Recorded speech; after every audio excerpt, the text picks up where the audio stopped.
and welcome to the Knighted Ones podcast, episode unlucky number 13. We are not popping our collars this week, despite having Josh Lazar back to the show. So he was in the country, so I'm blaming him on this loss.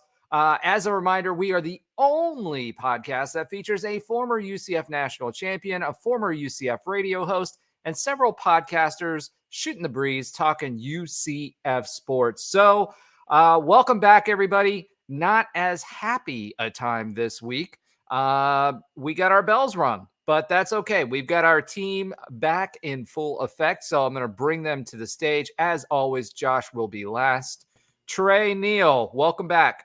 What's up? What's up? How you doing this week? Doing good, man. I'm alive and well. You're saying no and just doing good at the same time. I'm doing great. Yeah. All right. And we're going to welcome back Alan Levin. Alan, what's up, bro? How's it going? Good to be back. All right, man. Glad to have you back. You and your crazy Mexico trips that I keep hearing about. A little FOMO going on there. I'm just saying. And then let's go ahead and bring back to the show Noah. If you guys remember, Noah is our producer / intern. He had his first week last week, and so he's coming back to the show. We didn't run him off, and we gave him a lot of things to do. So welcome back, Noah. Thank you. All right, and the guy with not the best hair on the podcast, and always last to join the show, Josh Lazar. Welcome back to the show, Josh. What it do? What it do? I don't know. How'd that golf score work out for you? Golf was actually pretty good. I hit the ball in the air. Isn't that the whole point? That's a win. It is, but not into the water. Well, see, I didn't say I hit it straight in the air, but I hit it in the air. So it was actually pretty fun, and I appreciate all the fun stuff and shenanigans that happened while I was out and about. I was actually on a cruise. We were also in Cozumel, so we were in Mexico too for a day or two. No, we were at Costa Maya, so 2 days.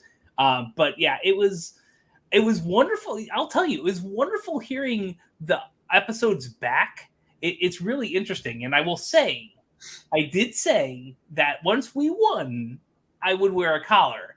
And while we didn't last week, and we'll talk about that, we did 2 weeks ago, so collar is a little back. It's still floppy though, because it just can't stand poor performances and lack of and all this other crap that's been going on with our bells being rung. So yeah, it's great to be back. That's what it is. It's great to be back. If you have a problem with a floppy collar, you can always reach out to our good buddy Rob Powers, and he'll hook you up.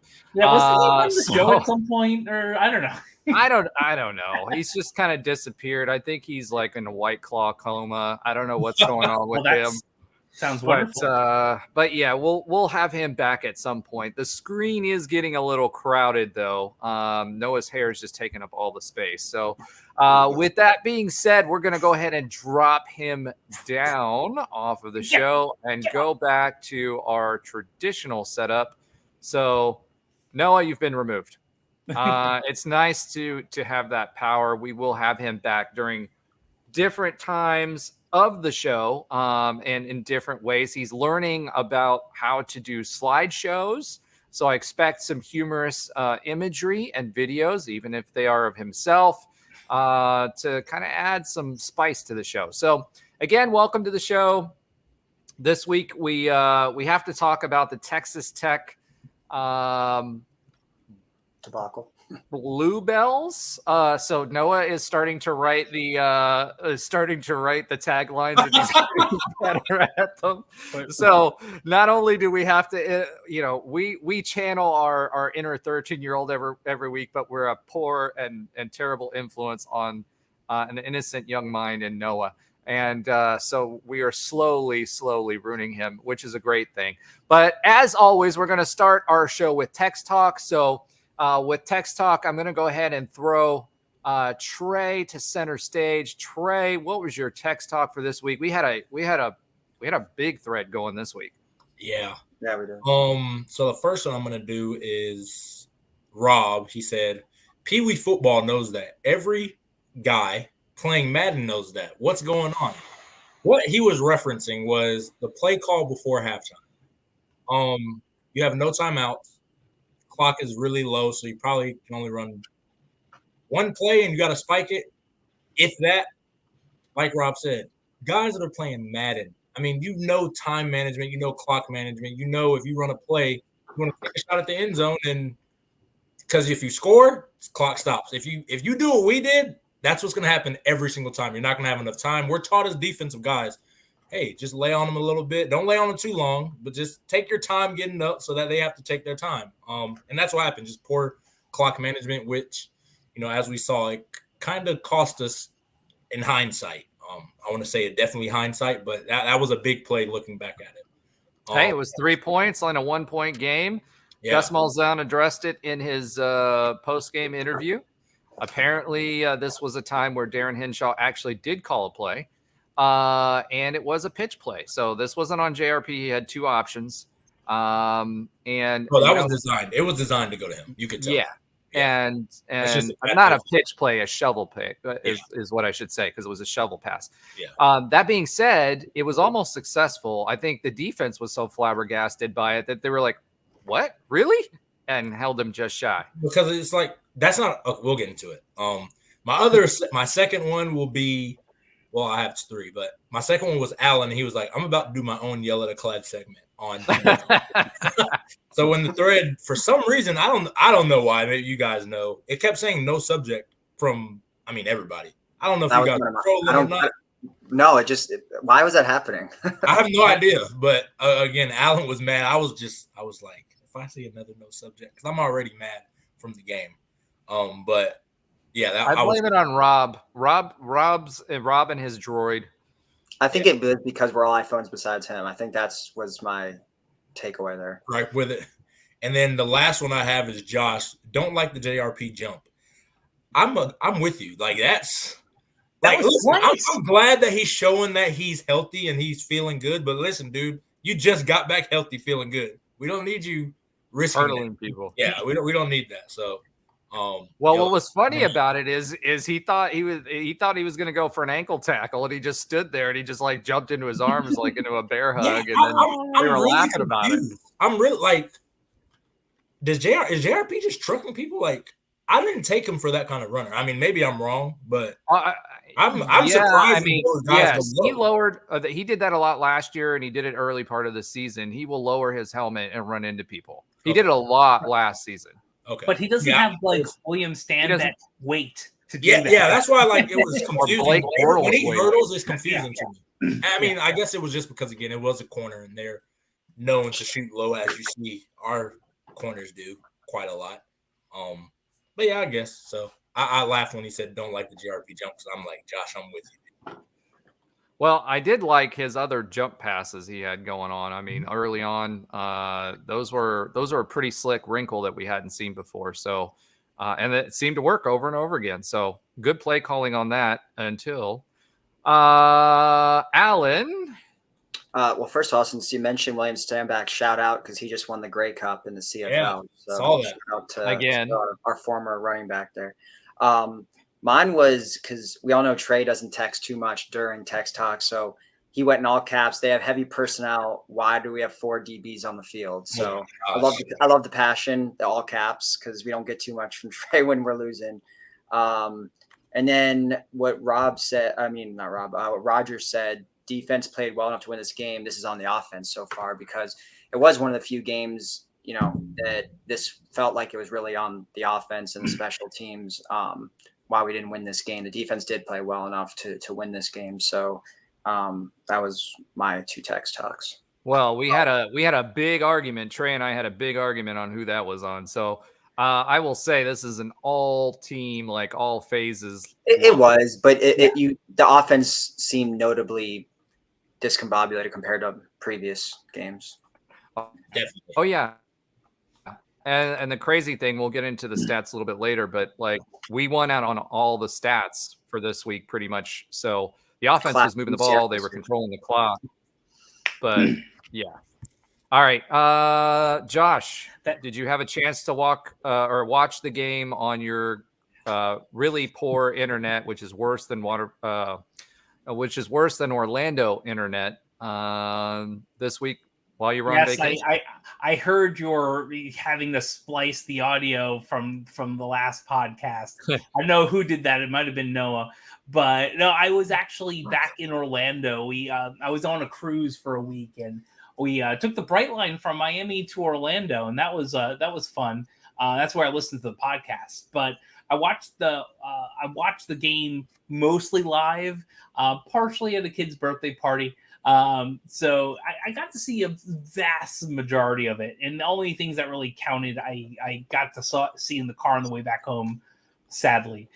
So two things, kind of where you were at. One of the things I was talking about, and we kind of talked about this a little bit, that'll come back to bite us, which is the end of the second half lost points, which again, like Tre said, did.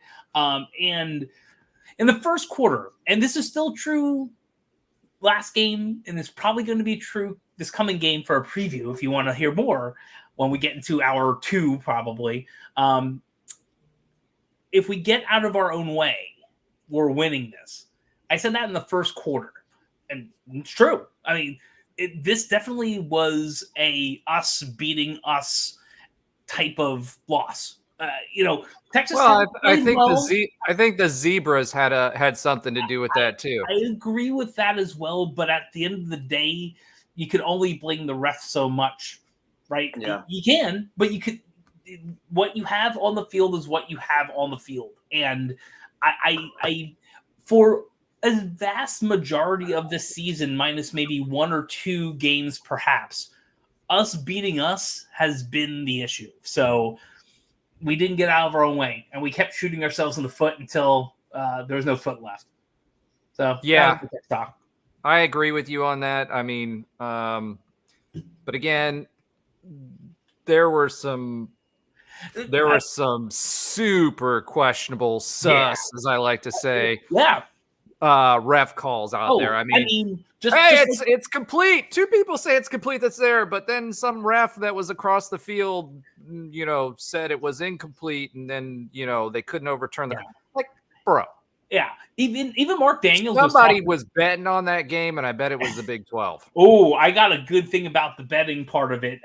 Maybe we'll talk about that later. But I had to listen to iHeartRadio online because there's no TV for these basketball games we have. And even Mark Daniels, at the end of the game yesterday, what was it, on Sunday versus the Jackrabbits, right up in Flagler College, someone shot a 3. We hit the rim. We got the rebound. They get to the floor, and then they call a foul. And Mark Daniels on the call was like, we thought this ref issue was done yesterday. It's definitely there, but the ref didn't doink the ball off of a goalpost. The ref didn't call a running play with 10 seconds or so left in the second half. The ref didn't. Josh, I get what you're saying. Yeah. Like, we still could have won the game, but at the same time, we were playing the refs too, dude. It was blatantly obvious, right? So yes, could we have overcome it? Yes. Did we make some mistakes? Yes. But I can tell you there were a lot less hankies out of the pocket in the second half than there were in the first when we were driving all over these guys. So let's not joke around about that. So I'm with you. All right. So moving on, let's go ahead and get into the game. So one thing I will say is that Noah, and this would be a good time. I don't know what Noah's doing right now. We're viewing him in the background, and this would be a good time for the slideshow with your images or that short video of you seeing the Bellringers, bro. I'm just saying, I'm just putting him on the spot a little bit here because he was running around with his laptop. So anyway, this would be a good time for that. But the Bellringers got Rung, and as Noah wrote there, blue-billed by the Bellringers, right? So I'm glad that he put blue-billed and not something else because we are a clean show, although everything on Apple says we're an E. And I think we kind of deserved it last week. I didn't realize some of the subject matter that we had going. But that Miami guy deserved it. So anyway, this week, dude, it was like one of those you can't get out of your own way kind of games. First quarter, we had 2 drives. Scripted plays are scripted plays, right?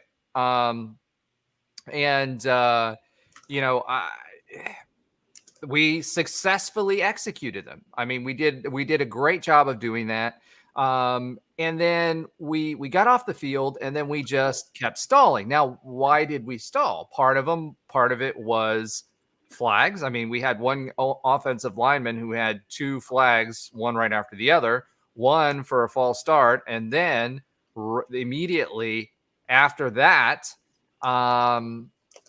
we had him for being too far down the field. So it just kept going over and over and over and over again. And our offense kept getting stalled. And there were receptions that weren't receptions. And there were, some really shady kind of things going on there. And then, Gus's play calling, well, not Gus's, he made sure to say it was Darren Hinshaw who called that play this week. So I don't know what to take from that, but it was kind of funny that he completely threw him under the bus in a nice way. And, but even before that, there were the timeouts, right? The way that we had the timeouts before that, we had time on the clock. We called the timeout. We came right back, and then we let the time or they called the timeout. Then we let the time run down and we called a timeout. And it was just like, really? We're coming down to the wire. We had plenty of time on the clock. We were down there in scoring position in the red zone with 30 seconds left. There was no reason we should not have scored on that play or on that series.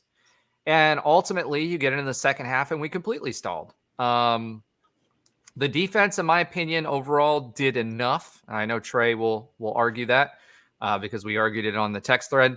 But to me, we held them to, 24 points? Or what was it, 24? I think 24-23 was what it ended at, right? Yeah. So we held them to 24 points. With the offense that we had and the way that it was performing, we should have blown these guys out. I mean, legit. They should have never been in the position in the second half to use their running back. They should have been playing from behind. We got up 14-0. If we go up 21-0, they have to continue to pass, and we were shutting that down. There's no way that they should have been able to lean on their running back to be able to get back into this game, number one, and or be in a position where they're running down the clock on the last possession. We scored that touchdown, right? We scored that touchdown in response. The offense did do that. The defense came out and got drug on the field, right? And at the end of the day, if we are up multi-scores in the fourth quarter, that doesn't happen because they have to move the ball, and their quarterback and their receivers were not able to play effectively against us. That being said, we had some of our cornerbacks that had some pretty poor days, right? They didn't do as well as what they have. We didn't get as much pressure. We got pressure. We didn't get sacks, right? And it was pretty clear very early on defensively that they had done their homework, and they basically shut down that read option that we had used so successfully last week and handing off that JRP, handing off the ball or running to the edge. They had someone meet him at the edge every single time. I saw some in-game adjustments from Texas Tech as well that slowed us down. But at the end of the day, we could have controlled the tempo of this game and what they were doing offensively, and we let that slip away.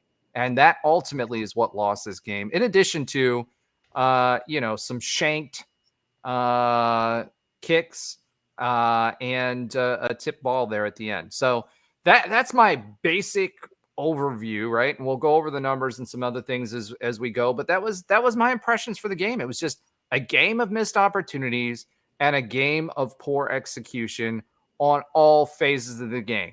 The only thing that we did relatively well was punt, and the coverage sucked, right? But the punter did well.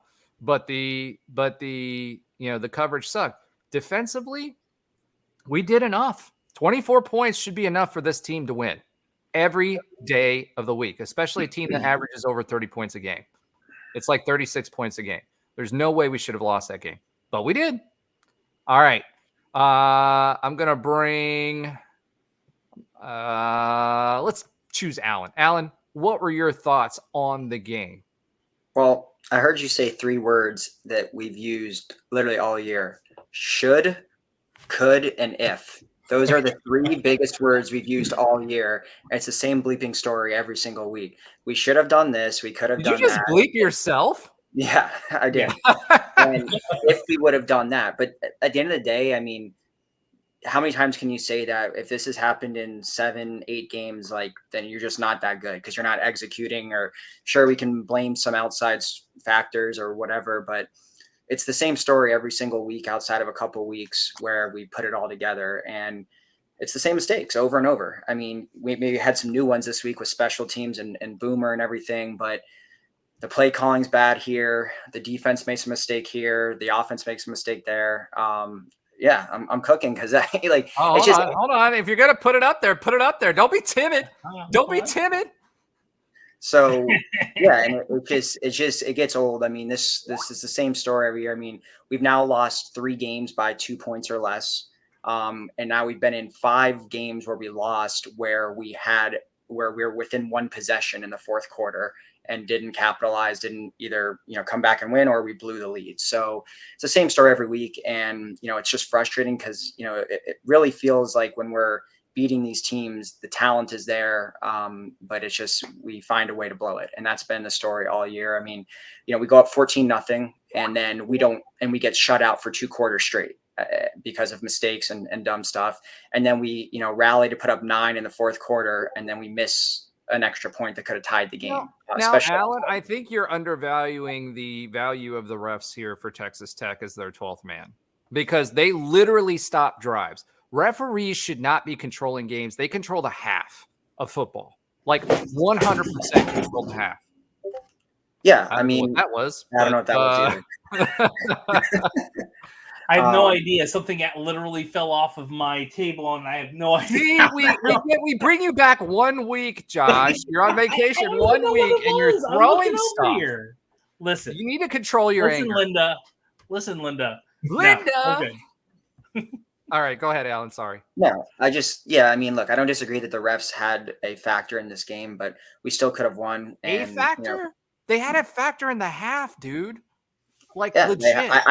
I'm not a huge fan of just like putting all the blame on the refs. Like, that's never been something I like to do. Like, just like, oh, it's the refs' fault, because that's like an easy way out. That doesn't change that we're in a position where we could have won the game. But yes, they did the horrible call with Javon Baker, the horrible call with Kobe Hudson. But, we still made plenty of our own mistakes that shot ourselves in the foot. So disappointing game all around. Obviously JRP had some good moments. He's looking healthier and healthier. But yeah, like you said, I mean, if a team like Texas Tech only puts up 24, this team should have won, but they also got shut out for 2 quarters straight. And I know the refs, yes, they played a factor in that department too, but well, let me put it to you this way, how critical the refs were. Okay. We had a 10-minute advantage in time of possession at the half. We had 109 yards rushing at the half. We had 323 yards at the half. Okay. They stopped the scoring drives. We moved the ball. They literally stopped the scoring drives. And I agree with you on not blaming the refs, but they literally were a major factor in the first half. And I'll say it until you blew it in the face. You have to overcome that if you want to win, right? 100%. And we had our opportunities to do it, and we just didn't do it, right? Like fluky stuff. But at the end of the day, they were their best defensive player. You don't put 323 yards up in a half. You don't put 190 yards rushing in a half. You don't have 10 minutes more in time of possession and that not turn into points. And the drives that it didn't turn into points is where we were 3 quarters down the field and they stopped the play, or they didn't give us calls, or they miraculously called something on the sideline as a catch. 2 refs who were there called it as a catch. And then all of a sudden some other ref overturned it, did not call it a catch. and then they couldn't overturn. They didn't have enough to overturn it on the replay. They were 100% a factor. They were as important as any defensive player on Texas Tech's defense in that quarter. I hate to do that, but this was so blatant. I mean, it was literally blatant. If I were Tre and I were on the field, I don't know, I might accidentally have to like run through a referee or a back judge or something as, you know, I'm covering a pick play or something. I don't know. That might have happened if I were you're trying to get ejected and suspended for the rest of the season. Well, if you're running to cover the middle or something happen, or you're running up and he just happens to be in the way. I mean, that happens. I've seen it happen. Or you could be like Miami and their defensive backs and just run into each other. You could do that too. Yeah, but I'll say one other thing in the third quarter: first possession, punt; second possession, missed field goal; third possession, interception on the very first play of the drive. So, like, we also had that too. Alan, I told you, I said this was the worst. Granted, I have the Baylor game like deleted from my brain. So I was like, this is the worst second half we've played all year in every aspect. And you guys said Baylor. Yeah, like you can't excuse those three possessions. Like it was still tied. Like we had 3 possessions where we could have gone up and we didn't. So well, I think the pick was huge because that was triple. That pick was huge because he threw it into triple coverage. Yeah. That was our ability to grab Mo. Yeah. All right. That's what I have to say. Josh. What can I say? It was like a calamity of errors. It was like Benny Hill. There you go. There is a reference, Noah, that you might need to look up. It was Noah's like not there. I think he's in the bathroom. Well, I mean, we can't see that. Only you can. But it was like the yakety sax of Benny Hill and people.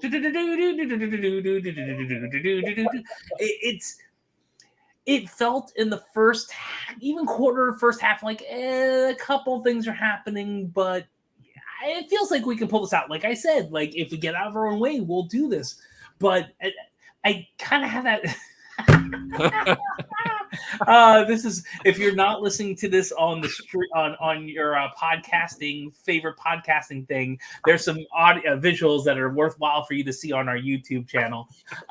Anyway, I think that's good for a YouTube short. I don't know. We should totally make a short out of that.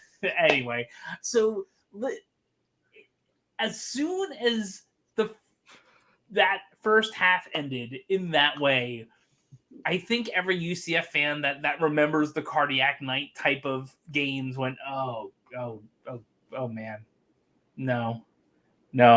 And it just kept going and rolling. And we still had a chance to tie it up. Like we still had all these opportunities. It's going back to what Alan said, it is definitely one of these, here it comes again.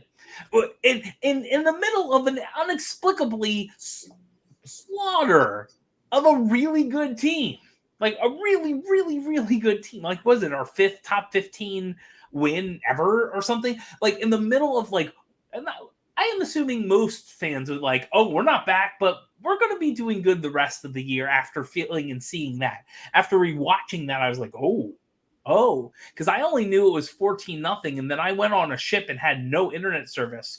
And then eventually, once I got things worked out and iMessages were working, I was getting a few messages from Roger because someone on the show doesn't have an iPhone, so I couldn't get all the emails. So, or the messages, but not on the show, on the text thread. In the text thread, right? If it's only that one, kick them out. But in all reality, I was like, okay. And from Texas Tech, I know, but Tre was right. It's senior night, and we might get into this. It was senior night. It was, the last time some of those guys are playing that stadium. It is still an away game. But again, it was just so many things that had to go wrong for us to lose. The stats showed it. Your eyes saw it. So I just, it was deflating. But there's still some promise, and there's still some promising things potentially, which we'll talk about later in the show. Yeah, so JRP came off a Week 11 Manning Award QB of the Week. We got a helmet sticker on ESPN. RJ Harvey shared, was highlighted by the Big 12 yet again. You know, there's a question on here that says, did they blow this game? Yes. Yeah. That's short answer. Yes. Blew Yes the and no. game. This was a win. This should have been a dub, but there we go again with the shouldas. But let me throw some stats at you since we've got our stat guy back this week. You know, when we're talking about team stats, we literally led in third down efficiency. We went 8 for 14. That was good. Right? That's 60%, darn near, right? Probably our best. Actually, I think they're second best all season. Yeah. Yeah, you don't lose a lot of games if you are over 50% on third down percentage. 1 for 1 on fourth down. Texas Tech went 3 for 9 on third down. So what does that tell you? As you know, as much as we've been lamenting the defense, they were stopping them fairly effectively. Because if you stop them on 3 out of 9, right, that means 6 times you stop them on third down. And they were 0 for 2 in fourth down percentage. And this is the number 1 team in the country for fourth down conversions. They're over 48% on fourth down conversions. So we got stops and we gave the ball back to the offense. And this is why I'm saying it wasn't on the defense this game. Total yards, 486 versus 446. Remember that 190 yards rushing?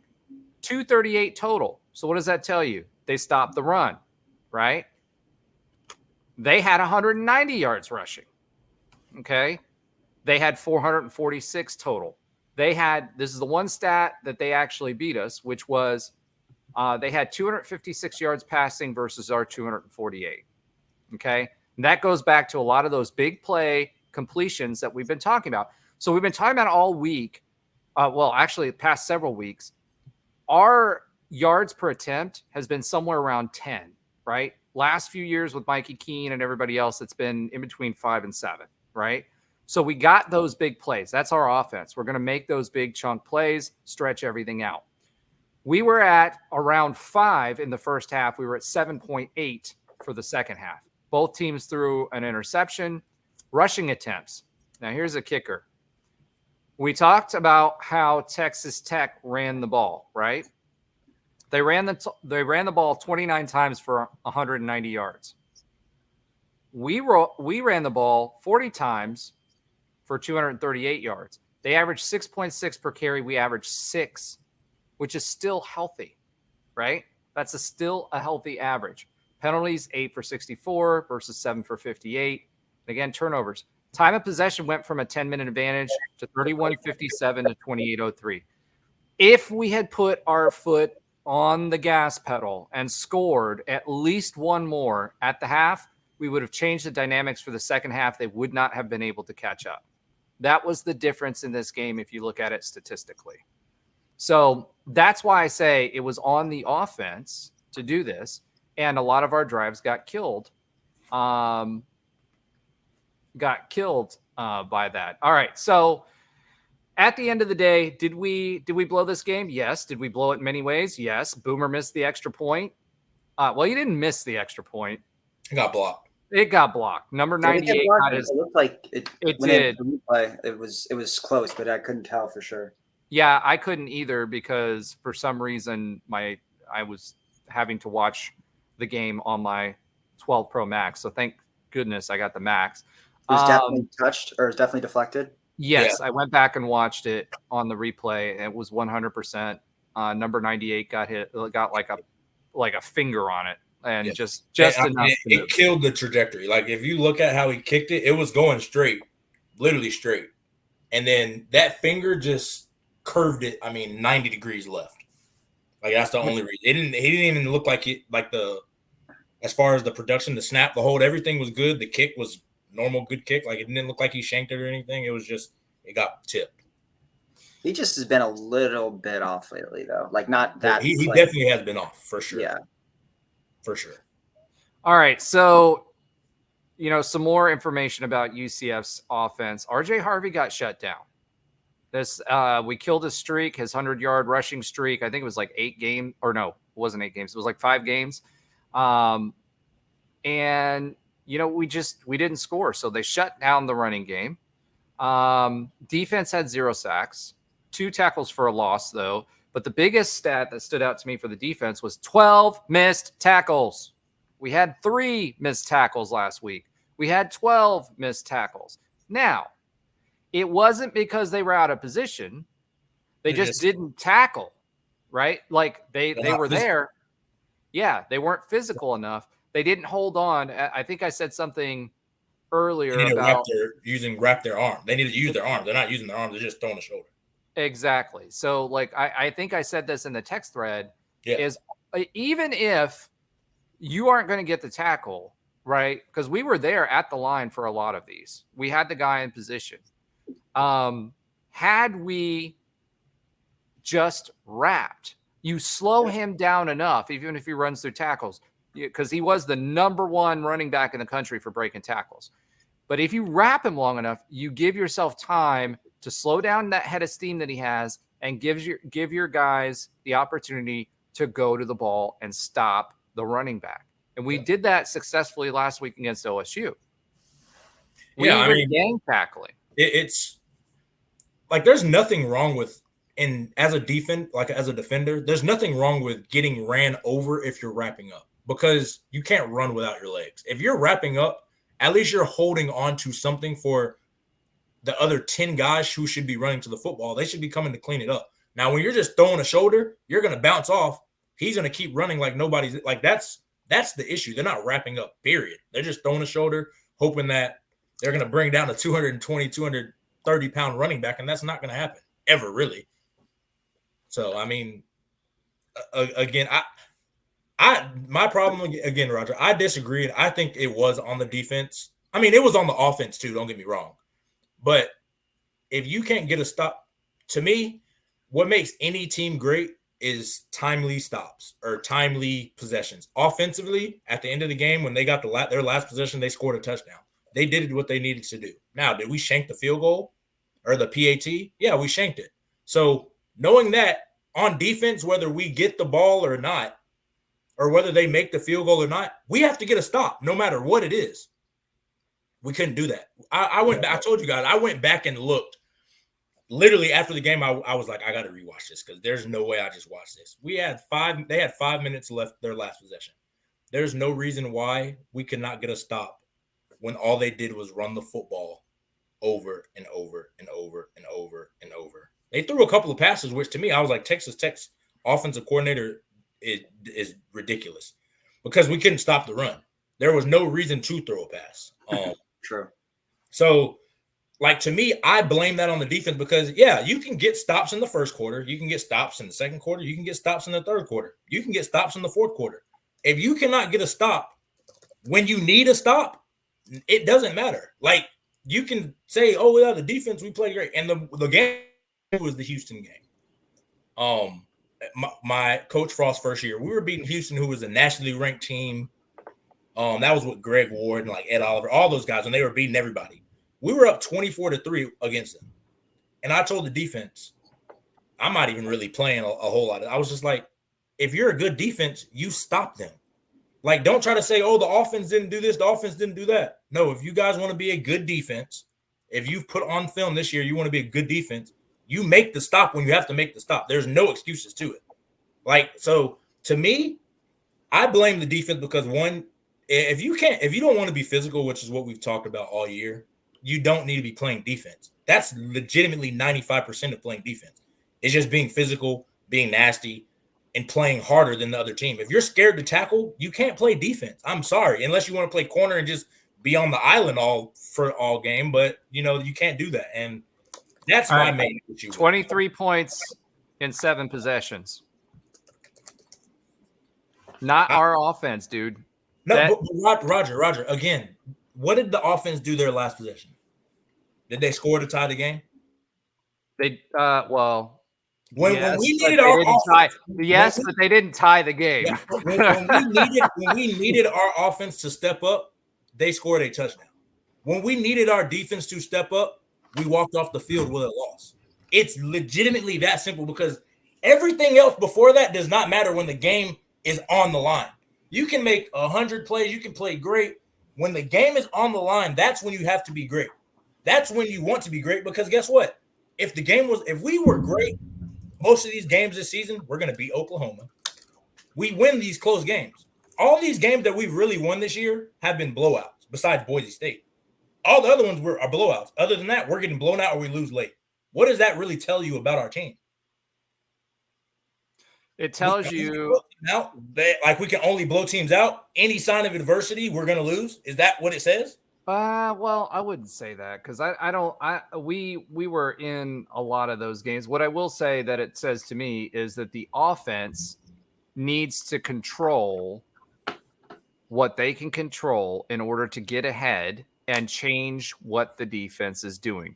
If you're going to, it's like a 50-50 jump ball, right? If you're going to throw it up to Javon Baker, right, and it's a 50-50 ball, the reason it's called a 50-50 ball is because you're not going to come down with it 50% of the time, right? So when we have a defense that's out there or an offense that's out there and it's a close game, 50% of the time we're going to lose that game. The crazy stat to me is that we're up in the fourth quarter for 3 of those games, right?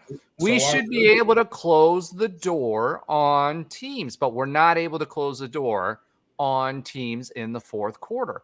That's been the problem. And then if you talk about Baylor and throw Baylor in there, we were up on them in the fourth quarter too. But guess what, Roger? Even if this is what I told that Houston team too. We're up 35-7 against Baylor. How does Baylor get 29 more points? I get that, but that's not what's happened the past 3 games. And it wasn't on the defense this game. They got a turnover. They gave them 7 possessions if you include the one that JRP threw away. Well, right? They gave them 7 possessions. They managed 23 points. Our offense does not do that. Listen, we should beat any team that scores 24 points. I agree with you, but I completely agree with you because that's the expectations of our offense. To me, I feel like we're lowering the bar of the expectations for the defense, which I understand that too. Just me as a defender, you cannot go out there last week against a top 15 team in the country and only give up 3 points against the best running back in the country. There's no excuse to then the following week cannot stop the run. There's none, to me at least. I understand, yeah, we only gave up 23 points. We've also have shown on film in a game against a high-quality opponent that we can stop everything. What's different? The physicality was there last week. Why wasn't it there this week? What legitimately? That's what I don't understand. I can't speak to that. I can tell you this, and I told you guys this last week. I feel like, and it seems to me that OSU's athletes were smaller than what Texas Tech's were. Like the lines and even the running back, they were smaller. What I saw is they didn't go, well, I mean, let's look at the I agree, but just like again, when we played Auburn, we were smaller than Auburn. You could not tell physicality. You asked what the difference was, and I'm telling you what the difference was. Even Oklahoma, their players weren't that much bigger than ours. Now, who we struggle with? I guess if we can only dominate smaller teams, then we're not that good of a team, in my opinion. Like, if that's going to be our MO, to me, yes, the size does matter. But you cannot, we're lacking a physical component. Like, even when we played Oklahoma State, when we stopped the run, it wasn't like there's no physical. Like, when I watch our defense, I don't see a physical defense. I just see Kai Martinez had a couple of big stuffs there. He had a couple of big tackles where I'm speaking as a whole as a defense. Yeah, I think we have guys with physical abilities, but I don't see physicality at the point of attack. I don't see guys shedding blocks physically. I don't see guys. Hold on, guys. For those that are listening and not viewing, is that Noah? Trey says that size does matter. Yeah, hold on. Is this Noah? Is this an intern Noah? That's Noah. Yes, I've inspired him with that last banner. Clap for Noah. Noah, good job. This is how you do two things. One, you break up an offense versus defensive argument that's going on too long, and you have some lasting conversation, and then divert people from listening to your podcast over to YouTube. Wonderful, Noah. 10 out of 10. If you guys are just listening on the podcast, you should flip through the YouTube. It's worth 2 listens, I promise. But if you're viewing, like, you see these little things that are happening in the middle of the show, I've inspired Noah to he's getting spicier and spicier as we go along. So by the end of the year, it's over. Worst case, they'll be chopped up in the shorts, and you can take less than a minute to take a look at it. But yeah, that's great. I will say, both of you have good points. And both of you are this is like a Model UN debate or whatever. You do have good points, but the reality. Do I get to be the U.S.? Because that means I win. I'm not going to go there. But what I will say is that you are both right, and your opinions are both valid, and they all lead to the same answer, which is what Alan was saying before. Coulda, woulda, shoulda is the name of the season, and that's really what we're all kind of circling around. We all see it. How does that team that annihilated Oklahoma State do the same thing? So I said it in the chat. That is a anomaly. We're going to look back and be like, who is this UCF team? It's going to be what Alan said. Should have, could have, would have, if. Yeah. Oklahoma State, it happened, but it was just like I said, everything went our way. We got every call. We got every big play. We didn't have any bad plays. That's the product of that. But if you look at just the average, what normally happens, there's some games where we are just completely on the other end of it. Yeah. But most of the time, we make a mistake. We don't play physical.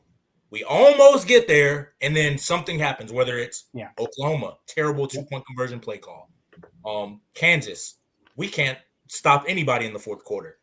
Baylor, everybody's fumbling. We can't stop the run anymore. Like, that is our team. And to me, that is where I'm just like, maybe these guys just don't know, like, they don't have what it takes to win, because at the end of the day, or is that the coaches and the coaching the fundamentals, bro? Well, I mean, I think there are fundamental issues of, like, I do. We've talked about that, but I think again, I don't think these guys want to feel uncomfortable doing what it takes to feel uncomfortable to win. Like, that's what it takes really to win.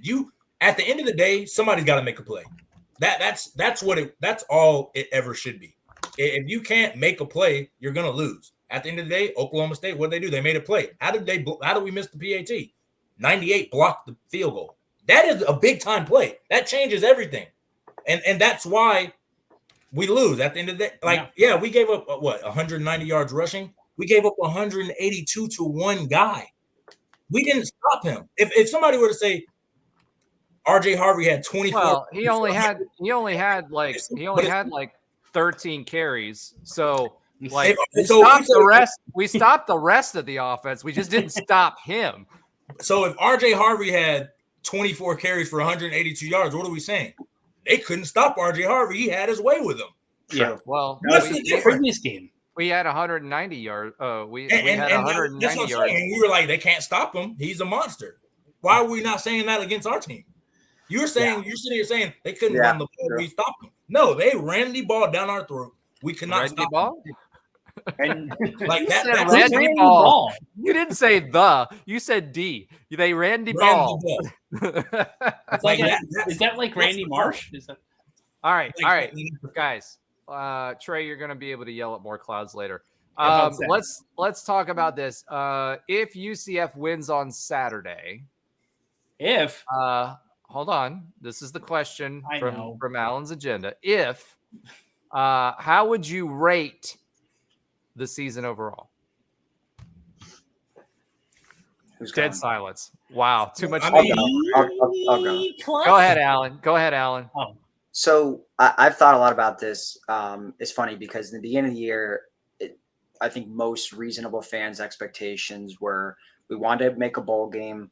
We wanted to have like the best record of the 4 incoming teams, and we wanted to be competitive in the conference. And at the end of the day, that's kind of all still in front of us. We could make a bowl game. We're at 500, and we were competitive in pretty much every single game, even though the fashion of how we lost sucked and we all hated it and are super frustrated with it. The end result of getting to 6-6, beating a legacy Big 12 team, staying competitive in mostly all the games, almost upsetting Oklahoma, and making a bowl game. That was kind of our goals. Yes, there was some crazy fans that said we had an outside, dark horse shot at reaching the conference title game. I never thought that. I said on the very first episode of this podcast that I thought we were going to lose some games, and that's exactly what happened. So for me, I'm okay with the final record. I'm just not super happy about how we got there. When you have that chance to win some of these games and lose 3 games by 2 points or less, it's super frustrating knowing that we could have 9 wins right now or 8 wins right now. That's the frustrating part. But getting to 6-6, making a bowl game, looking competitive in our first year in the conference, overall, I would say it's not a horrible year. Just though the fashion that it happened was, but the overall end product, having a absolute breakout year from RJ Harvey, having 2 wide receivers that are leading the conference in receiving yards, having a better year from JRP, seeing what Tremont Morris-Brash has done, having that memorable win over Oklahoma State. And then if we make a bowl game and ultimately win the bowl game and finish 7-6, okay, I'm okay with it. Yeah, I mean, it's a weird dynamic because like you said, it's outside looking in. Again, we're UCF fans. We're breaking down everything to a T. Outside looking in, if you were to go ask a random fan, hey, this is UCF's first time in the Big 12. They finished, 6-6 as newcomers coming from a Power 5 school to a Big 12 school or a big time conference. How do you think they'd fare? I think most people would say this is a good year, a good start. Well, better than everybody else everybody else that came with us. That's for sure. Yeah, exactly. And then you look at the numbers, elite offense numbers wise, rushing, elite production. Yeah, I mean, so like surface level, I think you have to say this was a good year in a sense, like as a year 1 start. But as guys who sit and watch each game, we talk about the game, we recap the game every Monday. What we see. It's almost a disappointment in a sense because we know what could have been, even just from the beginning of the JRP injury to some of the losses we've had, to the style in which we lose, to how close a lot of these games are in the fourth quarter and coming out on the wrong side of it. That's where it feels like it has the negative kind of tones of, disappointment and this could have been much more. So it's a weird conundrum just from that because, again, I think it's a disappointment because we've watched the games. But I don't think people outside would think that. I think the fans think it's a disappointment because they watch the games.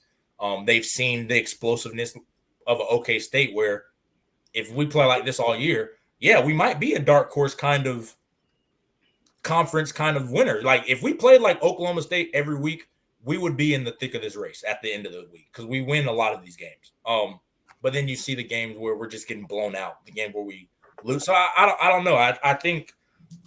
How many games did we get blown out though? Like 1, and if you're counting West Virginia 2. What? Which ones? I count the Kansas. Kansas is 1. Yeah, Kansas State was a blowout at the end. It was a 1-possession game in the fourth quarter. It was a 1-possession game. We were in that game until 6 minutes to go. They just pulled away at the end.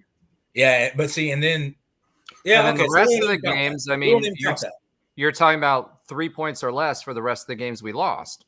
So, in spite of having our quarterback out, like that's like the surface level though. Like if you watch those games.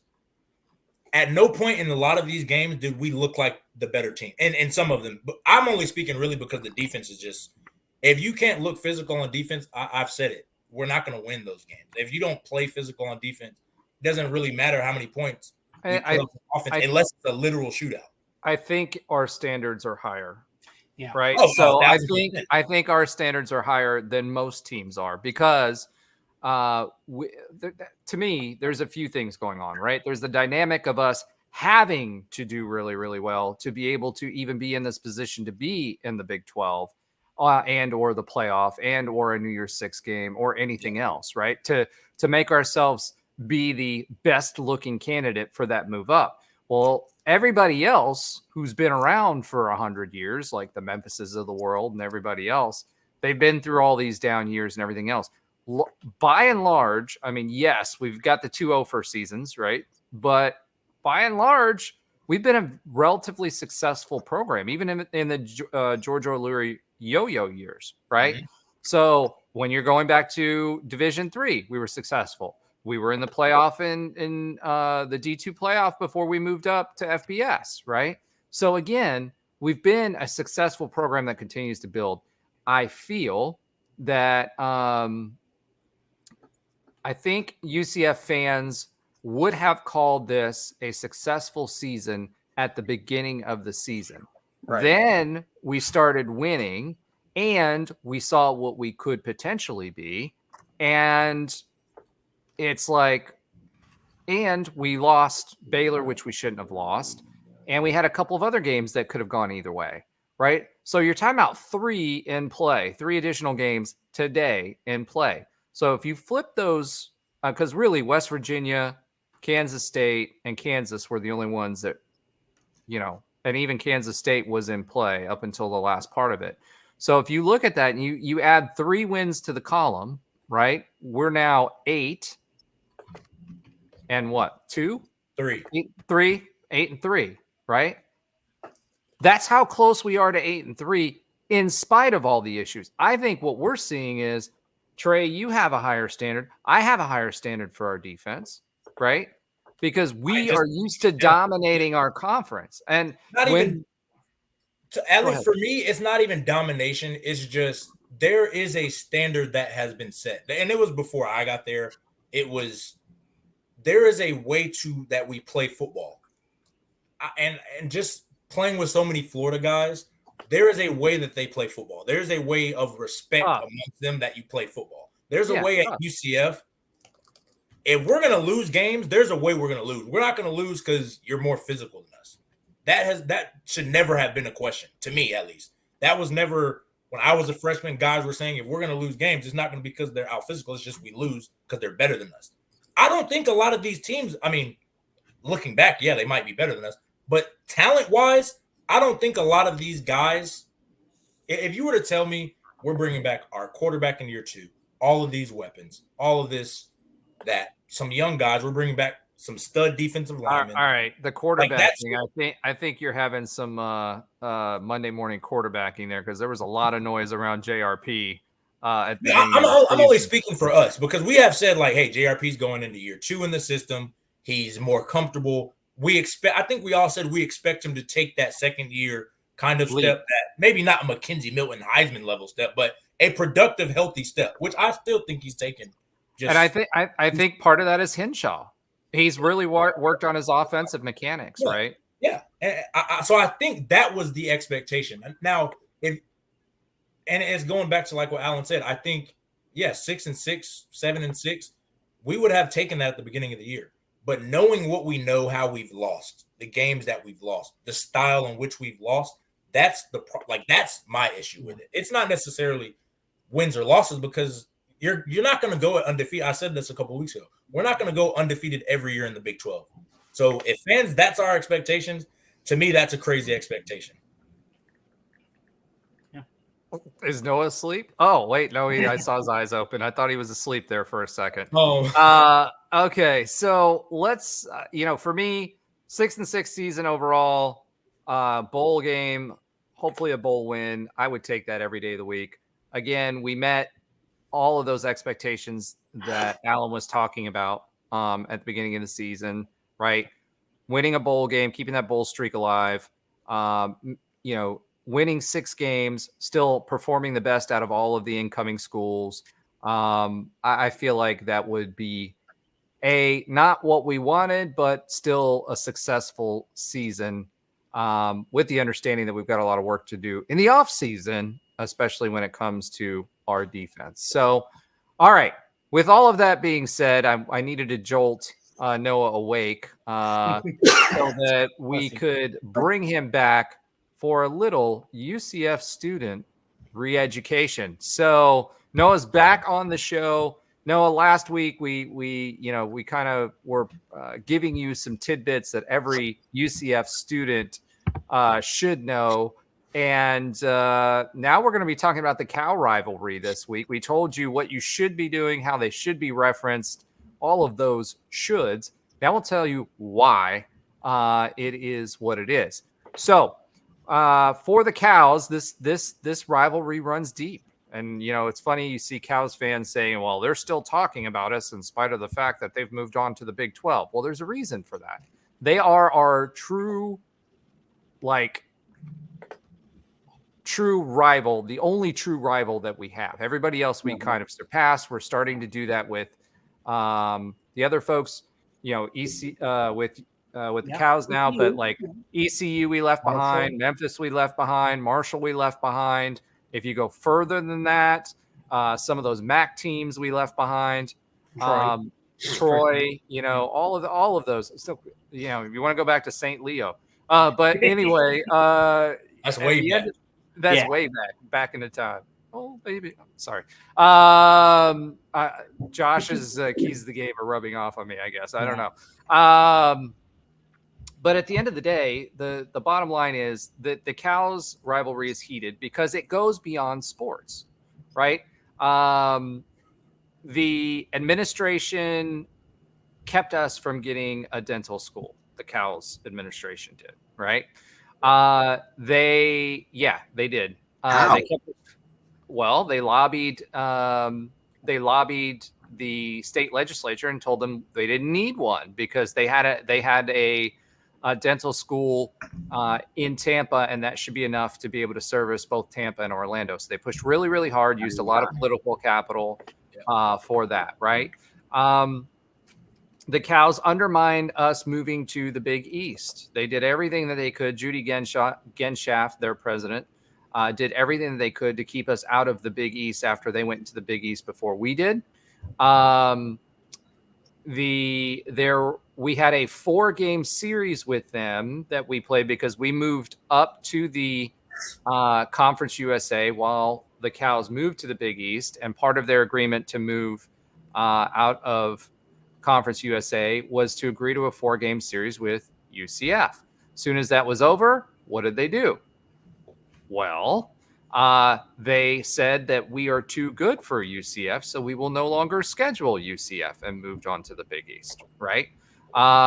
So then there was, Jim Levitt. We had actually who was their most successful coach, 13-year stint, built the program from scratch, got them to their infamous number 2 rating for all of a week, and said that UCF did it right. We built it from scratch, and we did. Against a lot of those things that the Cows were doing at the time. We were in constant competition, and they saw the potential, and I think, threw a bunch of monkey wrenches in there. Woolard, their ADs, tires were slashed at our 2013 game. So Danny White had to give, or was it not Danny White? Was it Danny White? I think it was Danny White. No. 2013? No. It was before Keith Tribble. Was it Keith Tribble? In which year? 2013? Yeah, so. I don't. Yeah, that was Todd Stansbury, I think. Yeah, Todd Stansbury. That's right. Wow. He was so forgettable that we all forgot about him. But Todd Stansbury actually had to give their AD a ride home because his tires were slashed at our home game. There's Slushy Gate. They are constantly talking about things that they don't know about. Some very sensitive topics that I'm not going to go on to here. And they talk a lot of trash. Basically, they think they are better than UCF and actively worked to hinder us academically, hinder us athletically. And so when we surpassed them, that was a big win for UCF. And of course, they're geographically pretty close and similar type of school, except they have 30,000 students while we have 70,000 students. So again, direct competition. Yeah, a wah. And that's part of the reason we hate the Cows. Like I texted you that day, let the hate flow through you. There's a lot of reasons for that hate. and make sure you take those tidbits and pass them on to the student population as part of our re-education process for the students. That's all we had this week. All right. And Noah's off the stage. All right. Moving on. Let's go ahead and preview Houston. All right. So there are Cougars in our area.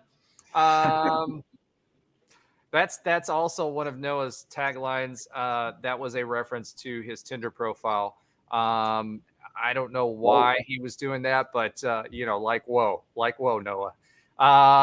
That being said, we have Houston this week and the Fighting Skullets. Houston is coming home to the Bounce House. It's our last home game of the year. We are 13.5-point favorites at home. The Cougars are 4-7 this year, although they've played in a lot of close games as well. They've had 4 one-score losses. Houston actually has 2 legacy Big 12 wins versus West Virginia and Baylor. Houston is coming off a 43-30 loss to OSU. We are obviously playing for bowl eligibility. They are not. They are trying to play spoiler for us. They have a really dynamic quarterback who is a dual threat quarterback. He's the number 2 passer in the conference. His name is Donovan Smith. He's got 2,640 yards, but he can do it with his legs as well. So for us, I feel like I'm a broken record again. Making sure that we're maintaining our edges and funneling the quarterback is going to be extremely important. However, Houston also has the second worst total defense in the conference. I wonder who the first worst total defense in the conference is. Alan? It's not us, if that's what. No, I wasn't alluding to that. I just wanted to make everybody feel better about our defense. Probably I can get it. I want to say it's Cincinnati, but I have to double check. That's probably right. Yeah. Hard. So going back to the quarterback, he has 21 TDs to 12 interceptions. So he secures the ball relative to turnovers. Rushing yards, their leading rusher is Jenkins. He's got 94 carries for 456 yards, 3 TDs. Obviously we double him up as far as how many times our RJ Harvey carries the ball, but he's got a good average yard per carry. And their leading receiver is Brown. He's got 62 receptions for 815 yards. And 3 TDs. So 84%, the matchup predictor says that we'll win, 15.8% for UH. It's never good when we're up on the matchup predictor. So I'm actually hating myself that I actually did that and mentioned it. This team is going to move the ball. They're going to score some points, and our job is to control the quarterback. If we stop the quarterback, if we get pressure in the backfield, they're going to have a long day because the key is going to be to stop the quarterback before he actually goes and either runs the ball or passes the ball. If we can disrupt him early, it shuts down their whole offense. So that's going to be the key for us this game, and making sure that we can continue to control the clock. I'm looking to pop collars next week with Josh, so I'm really, really, really hoping. And plus, I'll be going to the game. So, quick shout out to Alex or AG Land if you're on the dungeon. He hooked me up with some tickets for this week's game, so I'm excited to be taking my daughter with me again. So, shout out to Alex for doing it. I can't wait to watch a UCF win. So, any other thoughts there from everybody else? I mean, it's just, it's a game that we should win. I think we put a higher precedent on beating a legacy Big 12 team, but it will be nice to say that, obviously we dominated the teams that came in with us. If we can go 2-0 against Cincinnati and Houston, that would be nice to clearly say we were the best out of them. Didn't get to face BYU, but Cincy and Houston actually came with us from the American. But yeah, I mean, Houston has a solid trio of players. They have a guy that's leading the conference in sacks, and then they have, like you said, the second leading passer and one of the top receivers, but they're pretty thin overall as far as their depth. So this should be a win that we walk away with. This is in the conference. I think this is our biggest spread. It's at 13.5 that we've had all season. So no excuses, but we'll see if we're going to say if, should, and could on next Monday's podcast, but hopefully not. Yeah, all right. I was going to say, this is I'm assuming BYU is not going to beat Oklahoma State. That's their last game they have. If they don't beat Oklahoma State and we win, we will be the only bowl eligible team of the newcomers to the Big 12. That's Houston, a win. Yeah, Houston is already out of the running. BYU is 5-6. We're 5-6. And Houston is, I think they're 4-7 right now or something like that. So all we need to do is win. And we win, and I think we will be the best of the newcomers. Again, I don't see Oklahoma State losing. So with that incentive, we have a lot more to play for than Houston does. And as a team, we'll see if they get up for this game. I mean, they know this is their last game, so maybe there's something there. They want to play spoiler. I'm sure that's going to be whatever their motivation is. They're playing for and Dana Holgerson said it last week, for the right to call themselves Space City, right? Yeah, they have to figure out something. They try to make an argument and try to bite off of our branding. There's nothing else to play for, but there isn't. This is the last game. There's no extra practices. Seniors are, looking to the NFL or whatever. So we'll see. I'll talk about some of that in my musical keys. But I really feel like they have pieces. They beat USTA, who beat the Cows, right? They actually have played some teams that have. Hold on. Are you really saying they beat UTSA, who beat the Cows? The Cows are a very low measuring stick this year. I mean, better than what they've been in the past, right? Yeah. However, low measuring stick. There was some sarcasm there, which I guess you didn't detect. But no. My radar was not picking that up at all. No, they beat West Virginia. I don't know how. I mean, they beat they beat more legacy teams than any other big. Yeah, they beat Baylor on overtime. So they have pieces. We'll talk about the keys later, but they do have pieces. This isn't going to be a team that we're just going to they're just going to show up to lose, right? This isn't the Cows. Yeah, they almost beat Texas too, if I'm not mistaken. It was close, it was a 10-point game, I believe. It was closer than it probably should have been. At the end, yeah. So the advantage we have is that we're at home. Yes. The disadvantage we have is that Josh is in the country. However, we're expecting this to be a dub, and the guys have a lot to play for, bowl eligibility. Yeah. The other thing is I expect a lot of our new recruits, as John Walker did last year, to take advantage of the bowl practices. And I'm really hoping that we get those extra practices for that. And people like Braden Marshall, who as a true freshman is playing like his hair is on fire, which I think that may be what happened to Dana Holgerson. Maybe his hair caught fire. Maybe that's what happened. I don't know. But, at the end of the day, this is a huge opportunity for UCF to finish the season strong, build some momentum for next year, get those extra bowl practices in there, and, send the seniors out, because it is senior night. Send the senior afternoon. Send seniors out with on a high note, and that's important. There's a lot of guys that put a lot of time in at UCF. There's a lot of guys that put time other places and came to UCF. So for those of you that are going to be at the game, make sure you're in there a little bit early, so that when they're presented that they get some recognition from the fan base. So that's all I'm going to say about that. We're going to move on to Tre Yells at Cloud. He's been yelling at us for half the podcast. Yeah, there we go. Yes, he did. So that's another little Easter egg there for the folks that are watching on YouTube. So Tre, you have center stage here. I don't know how much more you have in you, but go for it, bro. Yeah, I mean, I don't really have too much.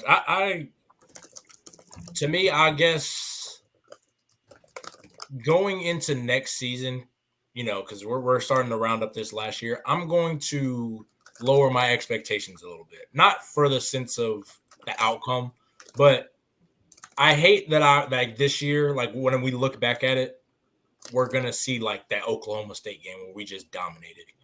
We looked great on all facets of the field, and then we're gonna see, the Baylors, and then we're gonna see like last week versus Texas Tech where it's just so up and down. So I guess I don't really have much to yell about. I think that this team and going into next year has to learn how to win, what it really takes to win. Not, everybody can win when they're blowing people out. Everybody can win those games. That's easy because you're just the better team that day. When it gets to that time where you really win games, I want that to be our identity, because that's what I used to think when we thought of UCF. Yeah, we're going to lose games, but we're not going to lose those close ones. We might just lose games we're outmatched. We might just lose games because of injury. Like, that happens. That's football. But when it's crunch time, when guys need to make plays, those big-time guys make plays on both sides of the ball. You can tell me how talented you are. You can tell me how great you are. In crunch time, all the great players that I played with made plays in crunch time. All of them. All the great players we think about from early in, like when I was a freshman, Terrence Plummer, Rashad Perriman, Jacoby Glenn, Brandon Alexander, Clayton Gathers, Jordan Ozer, like those guys, J.J. Wharton, like those guys made plays not only when they were up big, they made plenty of those. They were highlight guys. But when we needed plays to be made, they made those plays. Go to the years, even those early years with Frost, Mackenzie Milton, Adrian Killens, Traquan Smith, Jordan Akins, like Jemias Pittman, Shaquem Griffin, like all these guys, when you need to if you want to be a UCF legend in a sense, if you want to be remembered, highly remembered, like in a high manner, these are the things you have to do to get to that point. You've got to make the plays when they matter. You don't, especially when you get the chance. You can't blow it either. So I guess that's my yellow clouds moment. Is I want this team to take the step to what it really takes to win. I don't know what it is for this team because it's different every year. But there has to be something that has to change because we can't keep losing these games close. I don't know if it's the coaches. I don't really want to blame the coaches on that because at the end of the day, we're the ones that are playing. The coach can call the right play. He can call the wrong play. The guys that make plays are going to make the plays regardless of the call.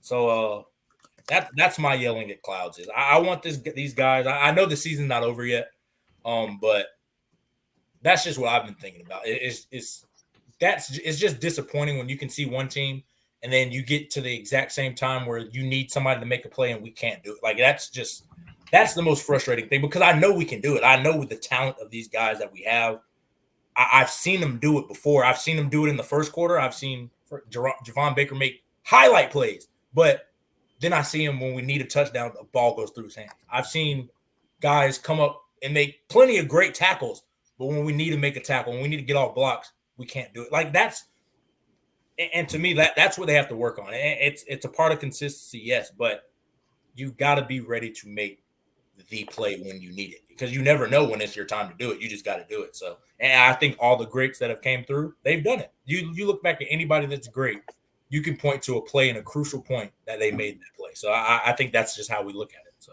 that's my all right. Great. Breaking news: your former head coach has been fired at Syracuse. Dino Babers let go today. He wasn't my former head coach. What? You didn't close your eyes and see it? He wasn't my former head coach. That's a Are deep you cut. serious? I thought you said he was for like 30 seconds. He was your head coach. Oh, for like 30 seconds. Yeah. He closed his eyes and visualized it. Yeah, that's a deep cut, Roger. Yeah. Well, he's visualizing his paychecks from Syracuse now going into his bank account before he decides his next career move. Tre, one of the things I wanted you to quickly share, you had a quick story about what was happening post Frost era when they were deciding who was going to take over. When we thought it might be Kevin Sumlin, or it might be Dino Babers, or it might be XYZ, and we ended up with Josh Heupel. What you had a story that you were kind of telling about what was going on during that time, how you found out about Frost, during his temple tantrum, and also telling us a little bit about how you guys found out what you guys found out. Can you quickly tell that story? Yeah, I mean, we all kind of know the what happened on conference championship, but as players, we had been hearing. You hear a lot. You know a lot of guys from a lot of different places, so we heard a lot of different things. So I think we started hearing things after the East Carolina win, like, "Hey, Coach Frost is a hot name. Teams are after him. Teams are looking to go him." We knew Florida was after him, Florida State, I believe Tennessee. Like, those guys they wanted Frost. Just because 90 guys on the team, all of them have been recruited by different people. They talk. Everybody talks within the circle, and you guys know that.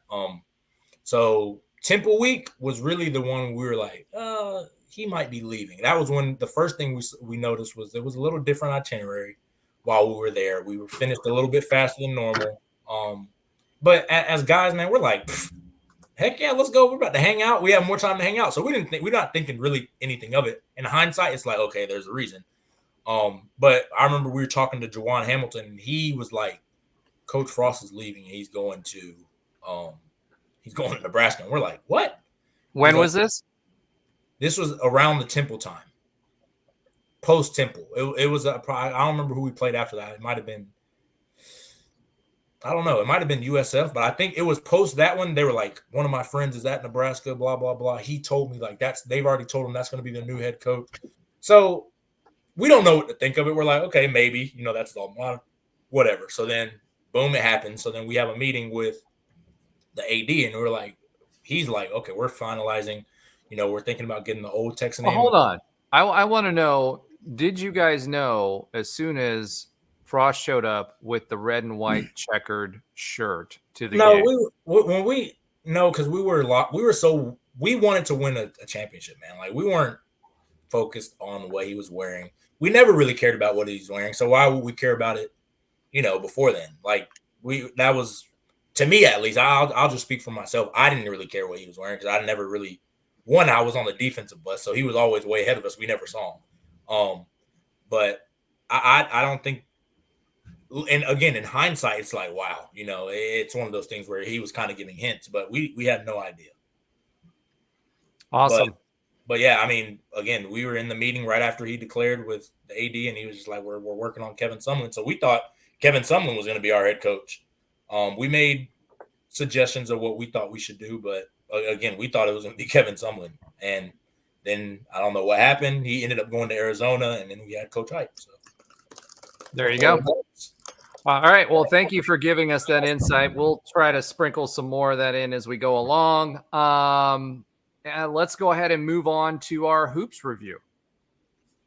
All right. Noah's Johnny on the spot now that he's not eating a bean burrito and gumming up his keyboard. So, all right. So big news, something that I wanted to kind of bring to everybody's attention. UCF is number 64 in Ken Palm. Like, that's the premier, preseason indicator or during the season indicator as well of where the rankings are with the RPIs. And UCF's actually number 64. That's surprising. And guess what's even more surprising? We're above two other Big 12 teams. Everybody was like, oh, we're going to be dead last, blah, blah, blah. I told everybody earlier that they were surprisingly good, and they're still learning how to play. We just added another player back into the lineup. Marcellus Avery was able to join the lineup the last couple of games. However, we're ranked above West Virginia, which is number 86. Now, obviously, West Virginia lost their stalwart coach, who could have been Hall of Fame worthy had it not been for a little bit too much beer. And they are ranked at number 86. And Oklahoma State, who we beat in past years pretty recently, is ranked at number 97. But guess what? Not one team outside of the top 100. That's the conference that we're playing in, folks. So the next ones that are up are all in the 40s. So we would have to jump 20 spots to be able to get with the rest of the conference mates to even compete. So solid conference. We are doing way better than what we expected, but we are in the number one conference for a reason. And I do think we're getting a little bit of a P5 push when it comes to that in the Ken Palm rankings. And it'll be interesting to see how we do during conference play to see how that pushes us along as well. UCF basketball, as we record, is actually playing a game. They're playing in a tournament tonight versus Charlotte. They recently beat South Dakota State to improve to 3-1, advance to the title game versus Charlotte. So this is the tournament title game that they're playing in a college gym. By gym, I mean that it's a gym. The capacity is 1750. If you want to know that, Flagler Gymnasium. There you go. Yeah, it's small. It's like when we played at the Winter Park Gym. So we also beat South Dakota State 83-80 earlier this week. And Noah's got it. I don't know what he's got, but that's okay. Avery, when we played South Dakota State, Avery kind of came into his own off the bench with 22 points. Stullers had 20 points, and Johnson chipped in 11. Omar Payne had 10. He actually had suffered from an injury. I believe he has a back injury now. So, again, the injury bug in UCF teams is synonymous, which is tough. Especially in basketball. That's like actually, it wasn't Payne that has a actually, I'm coming to think of it. It wasn't Payne. Yeah, no, it was the other guy. I can't remember his name right now. But anyway, there's another injury where the person will be out for a while. Walker should be back by January. We've got a 3-point problem, folks. Unless we're getting set shots, we're just not doing well in the 3-point percentage. San Diego State, though, on the other hand, shot lights out for most of the half. They were shooting around 50%, which is ridiculous. Josh is giving me scoring updates. That's why I keep looking around. We're up 3 with 4 seconds left. So we went down with the minute 8 left. We were down 4, and now we're up. Yeah, between 4 and 6 in overtime. So when we're recording this. So I'm refreshing on the other tab over and over again. Because I think we're going to win. Well, it's just gone final 74-71. UCF beat Charlotte at 4-1 with our own Miami. We are the champions of the Jacksonville Classic title game. So congratulations. Did they just make that up this year? Like, where did that come from? Hey, that Cal State Fullerton was a on-campus game, by the way, if you didn't know. So that was actually part of the Jacksonville Classic. Yeah, they probably just made it up, but you know what? It's one more trophy than the Cows have. So that's all good. Wow. All right. We're good. All right. And I was actually going to bring up the Cal State Fullerton game as well, because that was a complete beatdown, 72-44. And they played around for most of the first half and the first part of the second half, but then really turned it on. These two last games that we're talking about, Charlotte and San Diego State, or I'm sorry, not San Diego State, South Dakota State. That's the bigger SDS.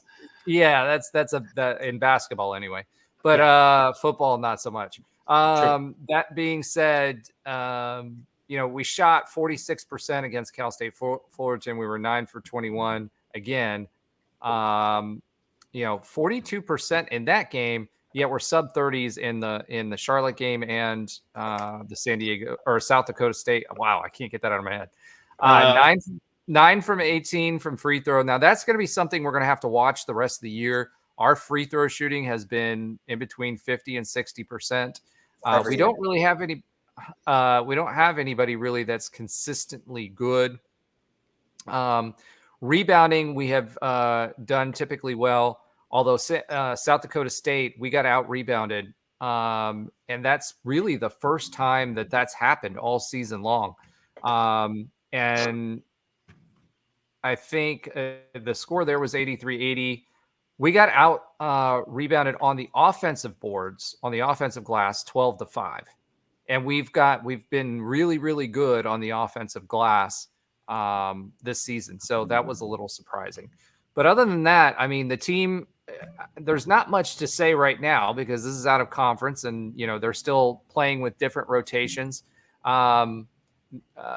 We may see first in the Big 12, Josh, at some point, just not this season. Come on, in men's basketball, I can see it. I was looking at ESPN's ticker and all that on UCF, and we're 4-1 before that cleared up, and it says first in the Big 12. I'm like, first of all, Kansas. Did you take a picture of that? Because you need to. If you did, hon. I'll go back and do that in a second. That's good for our social medias. Yeah. Yeah. No, not Kansas. UCF. I'd love to see it, but you hate to see it.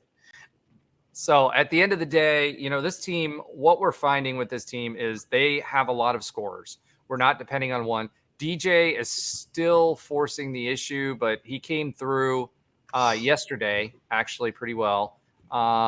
He got the last bucket because that was back and forth at the end too, and made the last free throw. So he's driving the paint, causing fouls late in the game.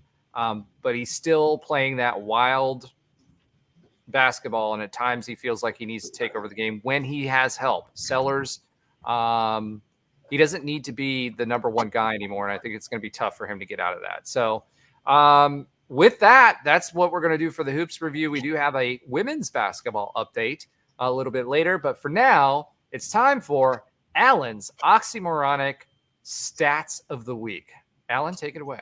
All right. Yeah, I missed this little segment here. Segment. All right. Yeah, today I don't have too many, but Houston's kind of a boring team. I guess that's what happens when you're 4-7. Wow. God, are we fired. on a wall somewhere? I mean, we're only one game ahead of them, so I don't want to get too. All right. So UCF and Houston are two of just three teams in the conference that have two players that have 6+ touchdowns. So surprising that two of them are at the bottom. Do you want to guess the third team that has two players with at least 6 touchdowns, receiving touchdowns? Ooh, that's a good one. In the Big 12? Yeah, I'm only talking about the Big 12. Sorry. Yeah. I'm going to say K-State. Okay. Josh, don't cheat. I hear you typing over there. And I'm talking about what I just posted. He was talking about Twitter. his keyboard being broken earlier, right? And that's why he popped off. This is why. He abuses his keyboard. At some point, I don't have a quiet keyboard. I have the nice clacky Cherry MX. That's just very, very nice keyboard. Yeah, you and Trey want to guess? I'm going to say, you said it's us and Houston. And then one more team. Yeah. Us, Houston, and one more team in the conference. I'm thinking of one. You said K-State. Yeah, I was thinking of another one. I'm going to say West Virginia. Okay. Josh? Oklahoma State? No. Oklahoma. I see. Really? I was going to say that was like too obvious. That's what I'm saying. Are you surprised at Oklahoma? Like you wouldn't think. Yeah, I am actually. Really? Okay. All right. I was thinking maybe Baylor. I don't know. Yeah. So then the next one, Houston has the second worst total defense in the conference and the second worst passing defense, yet they have the second leading interception grabber. I don't know how to say it. Say that again. There was a lot of seconds in there, and I forgot after the first second. They're the second worst total defense and the second worst passing defense in the conference. Yet they have the second leading interception grabber or person, whatever. Second intersection grabber. That's a very technical UCF football term there. Yeah, and then they also have the conference leader in sacks. So I found that interesting. Just they have a lot of like individual stars, but they're not putting together as a team. Oliver. Yeah, and then they also on the offensive ball, they have the second leading, thrower passer in the conference and the third leading receiver. Yet they rank. I think Alan's brain is broke. What's going on right now? Like I totally think they have the best intersection grabber and the number 2 thrower. They're amazing. Second leading passer. We've got the second best ball holder to balls. Raising big balls. What's going on? This podcast has gone off the rails. We're talking about Taco Bell. We're talking about. Oh my goodness. Okay, last one. They're the only team in the conference that's been shut out this year. Literally, Craig. So, there you go. I saw that it was like 41-0 or something, but 41-0. No one else only team to be shut out the whole year in the conference. That's impressive in multiple ways. I'm shocked. Well, Oklahoma State almost was. Yeah, but geez, that's so not good. The one thing I'll say about that, and it's kind of cool that you brought up. It's kind of cool that you brought up. Try that one more time. Yeah, his brain is dead now. I know, right? I was like, today, Junior. I don't know if I was freezing or what, but all of a sudden Josh just like sped up on my screen to like 3,000 RPM, and it was just like you. Okay, all right. So anyway, my point was it was actually pretty interesting from a stats perspective. So what that tells me is, if we can scheme away from those players like the ball hawk and everybody else, then we should be in good shape. Because if everybody else sucks on the team, right? But we've got those individuals that we can keep it away from. Like we've got another receiver on the other side that we could go to. We should be able to exploit those weaknesses. Okay, so if you are listening to this on the podcast and you just hear us laughing, it's because Noah, we love having Noah's wonderful. Noah just put up a scroll saying Roger is having technical difficulties when he currently is not having any technical difficulties. This is great. What I will say, what I will say is I do not apologize for your inconvenience. Everybody else does. This is great. I'm sorry, listeners on the podcast. This is good. It's another great introduction to the show. Thank you, Noah. All right, so lots of content to go out on YouTube Shorts this week. So we're gonna keep Noah busy. But all right, thank you for that, Alan, and your oxymoronic stats of the week. And since we have Josh back, we get Josh's sometimes, maybe, possibly, potentially funny fact of the week. Okay, this is going to be a really simple one because, well, we've already talked about Houston being boring and might as well be boring with this too. This is simple. We all know UCF's mascot is Nitro. The Golden Knight. Yeah, the Nitro or Glycerin if you were there in the late 90s, early 2000s for 1 year. I thought it was Squeezer. It's also Vinny the Vulture if you want to go all the way back. But what is the name of Houston's mascot? Cougar. The Cougar? The Cougar actually has a name. What's the name of Houston's mascot? I don't know, but it's one toe. Because their original Cougar had one toe, lost the toe. That's why they do their hand signal the way they do. I'm not even joking about that. That's legit why they. When they do the Houston hand signal, it's like this, with, I'm losing myself here. It's like one finger, the ring finger down. Okay. What, Trey? What was that look? Okay. So, but that's why is because he was missing a toe. But I don't know what the Cougar's name is. Do what again? Oh, I know what you're doing. Okay. So the Cougars have had an anthropomorphic costume type cougar and an actual cougar, and that cougar's name is Shasta. Shasta. So what happened was it named after the soda? It was not. Now, so basically, what happened was that the Cougars became a former head coach from Washington State Cougars came to Houston. He loved the cougar animal. They became the Cougars. In the 40s, the cougar was named the official mascot, and a fraternity raised funds to purchase a live cougar for the university and held a contest to name it. Amongst 225 entries, the first runner-up was Raguak, which is cougar spelled backwards. Yeah, really. It's almost like Bodie face. Yeah, it's like Arbok from Pokemon if you are an old school Pokemon player, which is just Cobra backwards. I remember that. But so a student, Joe Randall, won the contest with the following submission: Shasta, with the quotes, "She has to." Shasta has. This is what it says, quote unquote, from the 40s. That is the worst dad joke I have ever heard. This is legit, per Wikipedia. Shasta have a cage. Shasta have a keeper. Shasta have a winning ball club. Shasta have the best. That was the entry, and that's why the cougar is named Shasta. Okay. I read that. I'm like, that was not a sometimes funny fact of the week. That was not funny at all. It's never funny. That's the point. It's never funny. I mean, yours is pretty much just turned into trivia. That's what it always was. It was always trivia. They turned into fun. They usually turn into funnies, but this one was like you tried to do a funny and it turned into an anti-funny. I tried nothing. This has always been trivia. You're the one trying to put the square peg in the round hole, making it sometimes funny. I didn't realize it. Considering our okay, you can't say that because of our private chat right now, so just stop. We're moving. We have to move on before this gets worse. Okay.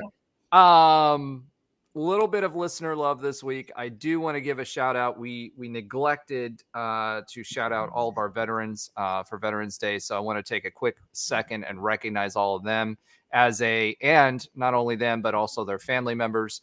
As a military brat, and my entire family was military. All my uncles, a lot of my cousins still serve everywhere. I even have one that was in the German military, and he served in Afghanistan in the German military twice. So, rich heritage, very much appreciated.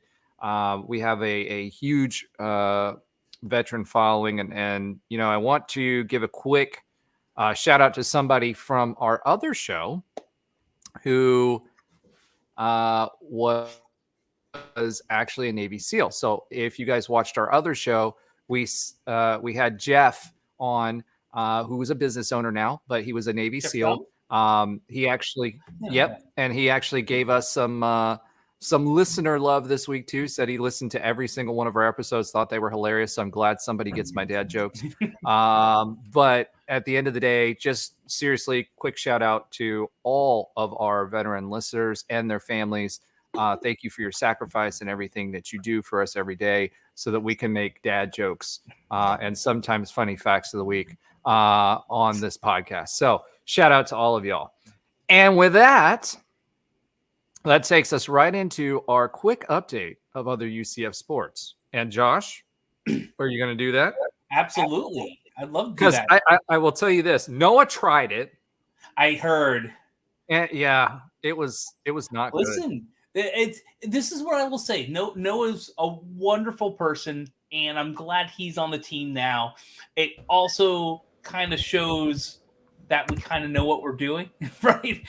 It shows the difference between someone who's learning and growing, which Noah is, and that's wonderful, and someone who's actually talked about sports for a little bit longer. That's all. A little more experience.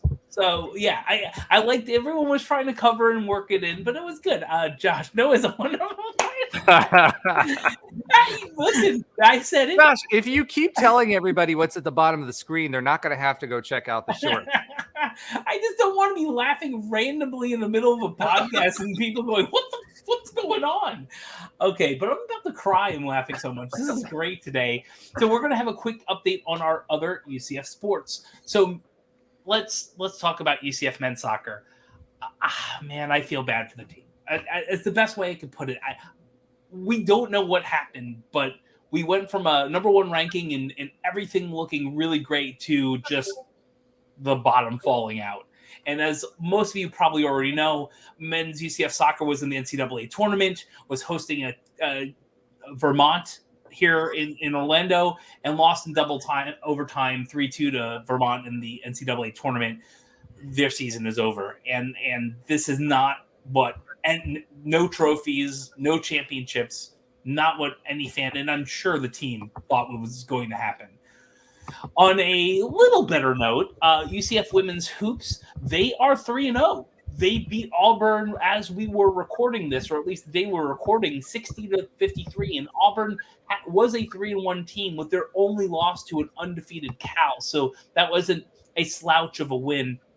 So they are doing really well, and we'll see how far they get. If you haven't looked into women's basketball a bit, I think 8 of the top 10 teams in the first rankings have all lost. I think it's everyone except for like South Carolina and UCLA. There's a lot of upheaval going on. Iowa, who has a great team, lost. UConn lost. So women's basketball is a lot more competitive than it used to be maybe a decade or so ago, which is great for our team because if we continue to win, we might be getting some of that rankings, or at least some of the backing. And Big 12 is a pretty good women's basketball conference too. On the other end, UCS women volleyball, we talked about the last couple of weeks. Well, hold on. I did want to throw something in there about the UCF women's basketball. Folks, last year, Satia Messer was cleaning up a mess, right? Because we had the great Coach Abe. What? Well, we had a great team, and Coach Abe left. Sorry. Well, yeah, I don't know. What I was going to say is the great deluge or mass exodus that went with Coach Abe, right? So at the end of the day, she rebuilt. She brought a lot of folks in, and we've got some really, really solid recruits. I think I saw, what was it, a 6'10" recruit that we have bringing in. All of our recruits have size. And one thing's in women's basketball, the Baylor teams that won, all those UConn teams that won, the difference for those consistently great teams is the ability to recruit 4-star players that are tall. And a lot of women's, you looked at the AAC, they're all, it's not short, but like 5'6" to 5'10" on average, and maybe a 6'3" to 6'5" forward or center. She's bringing in a lot of taller players. In addition to that, they're a fun team to watch if you haven't gone to watch them. They've been scoring points. I mean, like 100 points. We would never score 100 points in a Coach Abe game, right? Because it was all about defense. Yeah. And that was great. But the first 2 games, I think they scored over 100 points. So, yes, we didn't do that against Auburn, but it was a pretty convincing win. It's worthwhile to go watch them. I feel like they're getting forgotten a little bit because of what happened last year. And with Coach Abe leaving, she'd kind of built up that rep. But this is still a solid program. Go watch them. Satia's putting some great players on the team, and they're scoring a lot more, so that should make it fun to watch. So definitely check them out. Yeah, I agree. That's why I'm saying there's a couple of sports where we can absolutely build our brand over time, and Coach Abe helped with that, and the hits will continue to keep on coming as we get to better conferences and we have more resources. So yeah, that was I wanted to highlight that, and I agree with what you said. Going a little deeper with that too, it's going to be a fun team to watch. And we did talk about, as I was saying earlier, on the women's volleyball side, that we were doing really, really well, but we had a very hard back end of the season, which is fine when you're going against top 25 teams or close every single week. Usually iron sharpens iron. Unfortunately, this week the women's volleyball team lost to Texas 3-0, and they're playing Iowa State next. Hopefully, they get some more momentum going. But again, they've lost some key players too, like we talked about in the last couple of weeks, or the team has. But they're still a pretty solid team playing really, really good teams. And the UCS women's golf, man, they have 2 tournament titles already, and they're ranked 13th. They're swinging better than I did a couple weeks ago because they have a little bit more experience than me. Those are some updates on UCF sports outside of football and men's basketball. UCF doing pretty good across the spectrum, and more to come in the coming weeks. Back to you, Roger. Awesome. With that being said, Alan, do you want to clean up with the Big 12 recap and then the score predictions, and we're done for the evening? Yeah, let's do it. So Big 12, not too many surprising games in this one, mostly the favorites won. Fortunately, all 4 of the incoming teams lost. But to get into it, number 7, Texas beat Iowa State, who is actually surprisingly a conference contender this year, Iowa State, but that kind of knocked them out. Texas won 26-16. Oklahoma rebounded with a 31-24 win over BYU. So BYU, Cincy, and UCF have all played Oklahoma to a 1 or 2 possession games. They've all played Oklahoma pretty well, so maybe they're just overrated. Kansas State, number 21, Kansas State, squeaked past number 25 Kansas 31-27 in a rivalry game there. Houston blew a lead they were in the game with Oklahoma State, but Oklahoma State came back and won 43-30 over Houston, so they are still ranked. Then West Virginia blew out Cincinnati 42-21. So Cincinnati continues to lose. Then TCU also had a blowout. They beat Baylor 42-17. And then, of course, we know what happened in our game. And that is your Big 12 recap, your super Big 12 recap. All right. Thank you for that, Alan. That moves us into pick our poison score predictions this week. So why don't you give us a recap of last week, and then we'll get oh man, the private chat. We'll get into what our predictions are for this week. You want me to give the recap of last week, you said? Yes. Okay, so it looks like I wasn't here last week, so it says $1 million air points to 0. All right, so it was close to that, so it's fine. Was that since the Austin Powers, bro? Where's the pinky? The what? The pinky. Oh Come yeah, on. Austin Powers. My bad. Wow, you can tell he's reading that. Josh went with 100-1, so sounds more like betting odds than a score. Then Trey had UCF 30. I don't know, it says OSU, but Texas Tech 27, or maybe he had 38-24. I don't know which one is which. I wasn't here last week. And then Roger went with 32-28 UCF emotional letdown. I don't. What are these scores here? I went 38-21. Who? UCF? Yeah. He said one score and then he made it even wider. His loss was even bigger after he doubled down on the wider. Well, he did better than me and you at least. And then Noah came in with 30-21. So we were all dead wrong. Yeah, we always are. Yes, these are never really close, right? But that's okay. I hit it pretty close to the pin for the beginning of the season, but that's when we had a team that felt like they could win. Okay.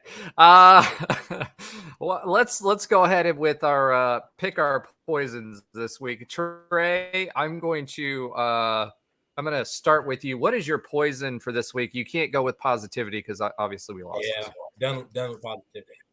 My poison would be,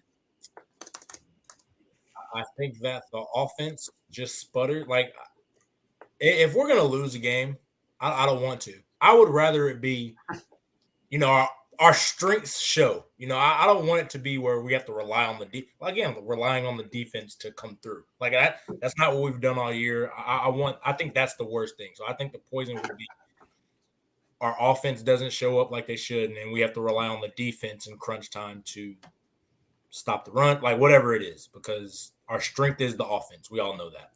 My score, I'm going to say UCF 38, Houston 20. I think I have a little bit of wiggle room with all these. I think I'm one of the only people that haven't missed, so I have some wiggle room with my score prediction now. So what was your final score there? Sorry. 38 to 20. Oh, I'm not going to say what's on the bottom of the scroll, so you go to the YouTube. This is great.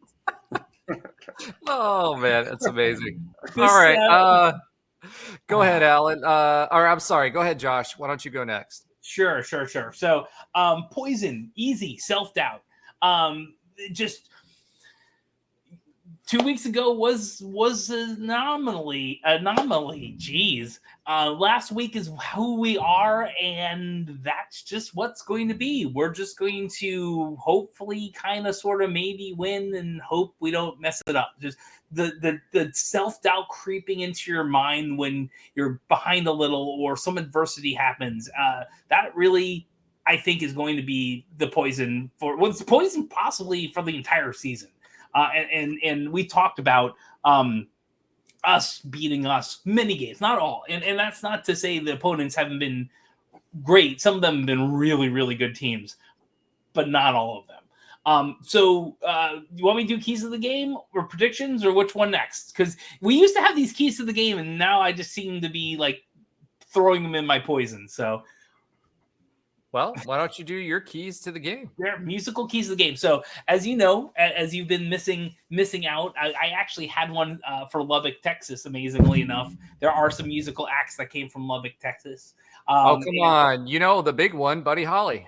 Yeah, you know there would have been some easy ones, even some little more. The day the music died. How about the day that our defense died? The day our defense died. So Houston has some amazing artists that came from it, and I'm going to choose one of them. And I will say, I was really going to go with like DJ Screw and Chopped, Swisha House, Chopped and Screwed music, Paul Wall, Chameleon, all of that. But I just couldn't. Like, I found some things that were good. But nah, I had to go with really probably one of the more iconic Houston-based groups, and of course one specific member of that. Today's musical keys are via Destiny's Child. So Destiny's Child, as you know, wonderful group from the late 90s, early 2000s, lots of number ones. So their first kind of popular hit, big popular hit was No, No, No, No, No, right? And well, it's really No, No, No. And the key to this game to me is getting rid of the negativity, really, to get that out of their minds. Because I really do think this is going to be more of a mental game than a physical game. I feel like that's really what we've been up against for many, many weeks. And I thought we were coming ahead of it. And some of the fun stuff that we've seen, the coulda, woulda, shoulda, has happened last game. Survivor. We want to be the survivor. We're not going to give up. I could just go on the lyrics, but I think this team needs to pull through the chaos of the season. I think they really, really need to be a survivor of the remaining or the newcomers of the Big 12. And by winning this game, they will be the best of the rest. And then lastly, jumpin'. I really think a key of the game is not going to be, I know this is great. And what you don't see is this chat that I'm trying to block out. What I think is going to be more important, just as important as the players and all that, is going to be the atmosphere in this stadium. I think a dead atmosphere is going to cause more of that self-doubt. It's going to cause more of that negativity. And I'm not saying it's all on the fans, but realistically, I think that's a big deal. I think if we, as fans and a fan base, we come up, we show out, we're loud, we're early, like Roger said before, to cheer on our seniors when they walk out. I think that's going to be a big part of the game. I don't see us losing many games in that stadium when weird things happen like Baylor. And, we kind of saw what happened to Oklahoma State. So my prediction, I'm going to actually kind of do a little bit to what Roger did to Tre last week. I had this prediction before he said it, 38-24 good guys. I think we're going to have a bigger than the spread win. Maybe a little tighter than what Tre had, but I think we're going to win, but we got to get rid of that self-doubt and that negativity, and we need to be loud as fans, and the team needs to get that survivor mentality, get that last win, get more practices, go to a bowl game, hopefully 50 million people don't opt out, and just have a good rest of the year. All right. I've got to do nickname for Noah. He's going to be the Nobra because he's silently killing us with all of these inside jokes he's putting on the screen. So, Nobra, this week you are going to be put on the hot seat. What are your and remember, we taught you what pick your poison was last week, right? So, what's your poison for this game, and what's your score prediction? I mean, I've played sports before, and in long stretches like this, like coming off a tough loss, you just don't want to keep that momentum going of just that loser mentality. And I think that would be the biggest poison, to be honest, going into this game. As long as we, keep our heads up, kind of like Josh says, and keep that survivor mentality, we should be all right. My score is, I'm going to say, I don't know much about Houston, but I'll say 32-28. I'll say it'll be a close game. So good guys, right? Yeah, of course. Good guys. All right, cool. So we're going to skull drag the Skullets. All right. Thank you, Noah, or Nobra, since we now have your new nickname. We're going to drop you out of the chat. Alan, poison, and what do you think? My poison is just like Gus Malzahn making another stupid mistake that pisses us all off.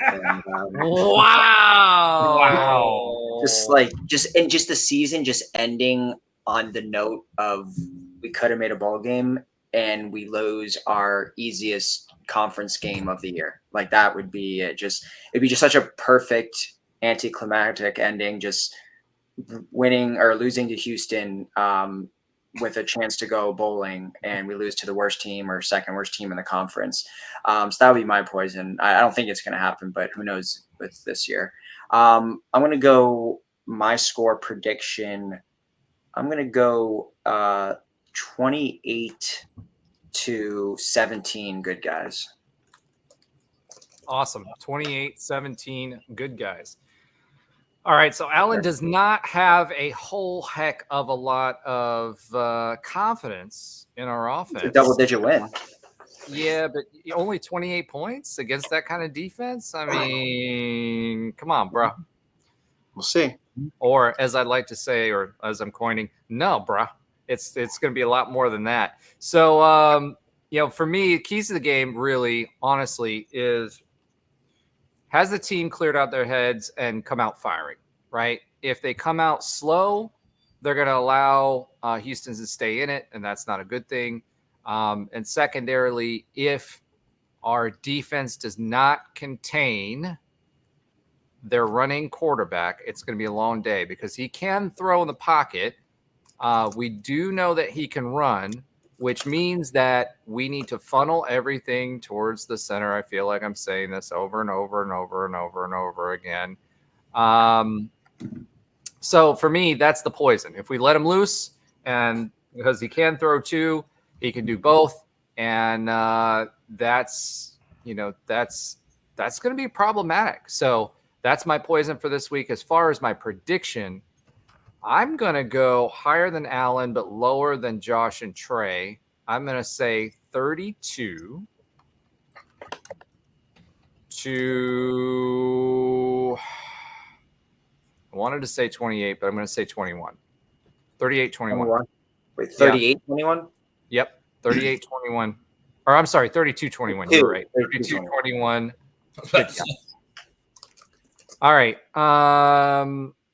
So there was a question that was posed late in the chat by Alan. He says, "Are we going to talk about the Gus Malzahn rumors?" We can talk about the Gus Malzahn rumors, but Pittman and his AD came out today and said he's staying. So, But and there's it's been around also Mississippi longer. State rumors too. Yeah, but I don't think. I don't think he's see going to Mississippi. Oxford. No, Mississippi State, like the draw for Gus Malzahn, if he were to leave UCF at Arkansas, would be he and Christie can retire, are going to retire in Arkansas anyway. The drawback from doing that is that's a rebuild in a long period of time, and being that that's his hometown team and someone he's rooting for, I don't think he wants to put in the time to truly bring them back to what they need to be or what they want That's to not be. firing a coach. So, and obviously they're not, right?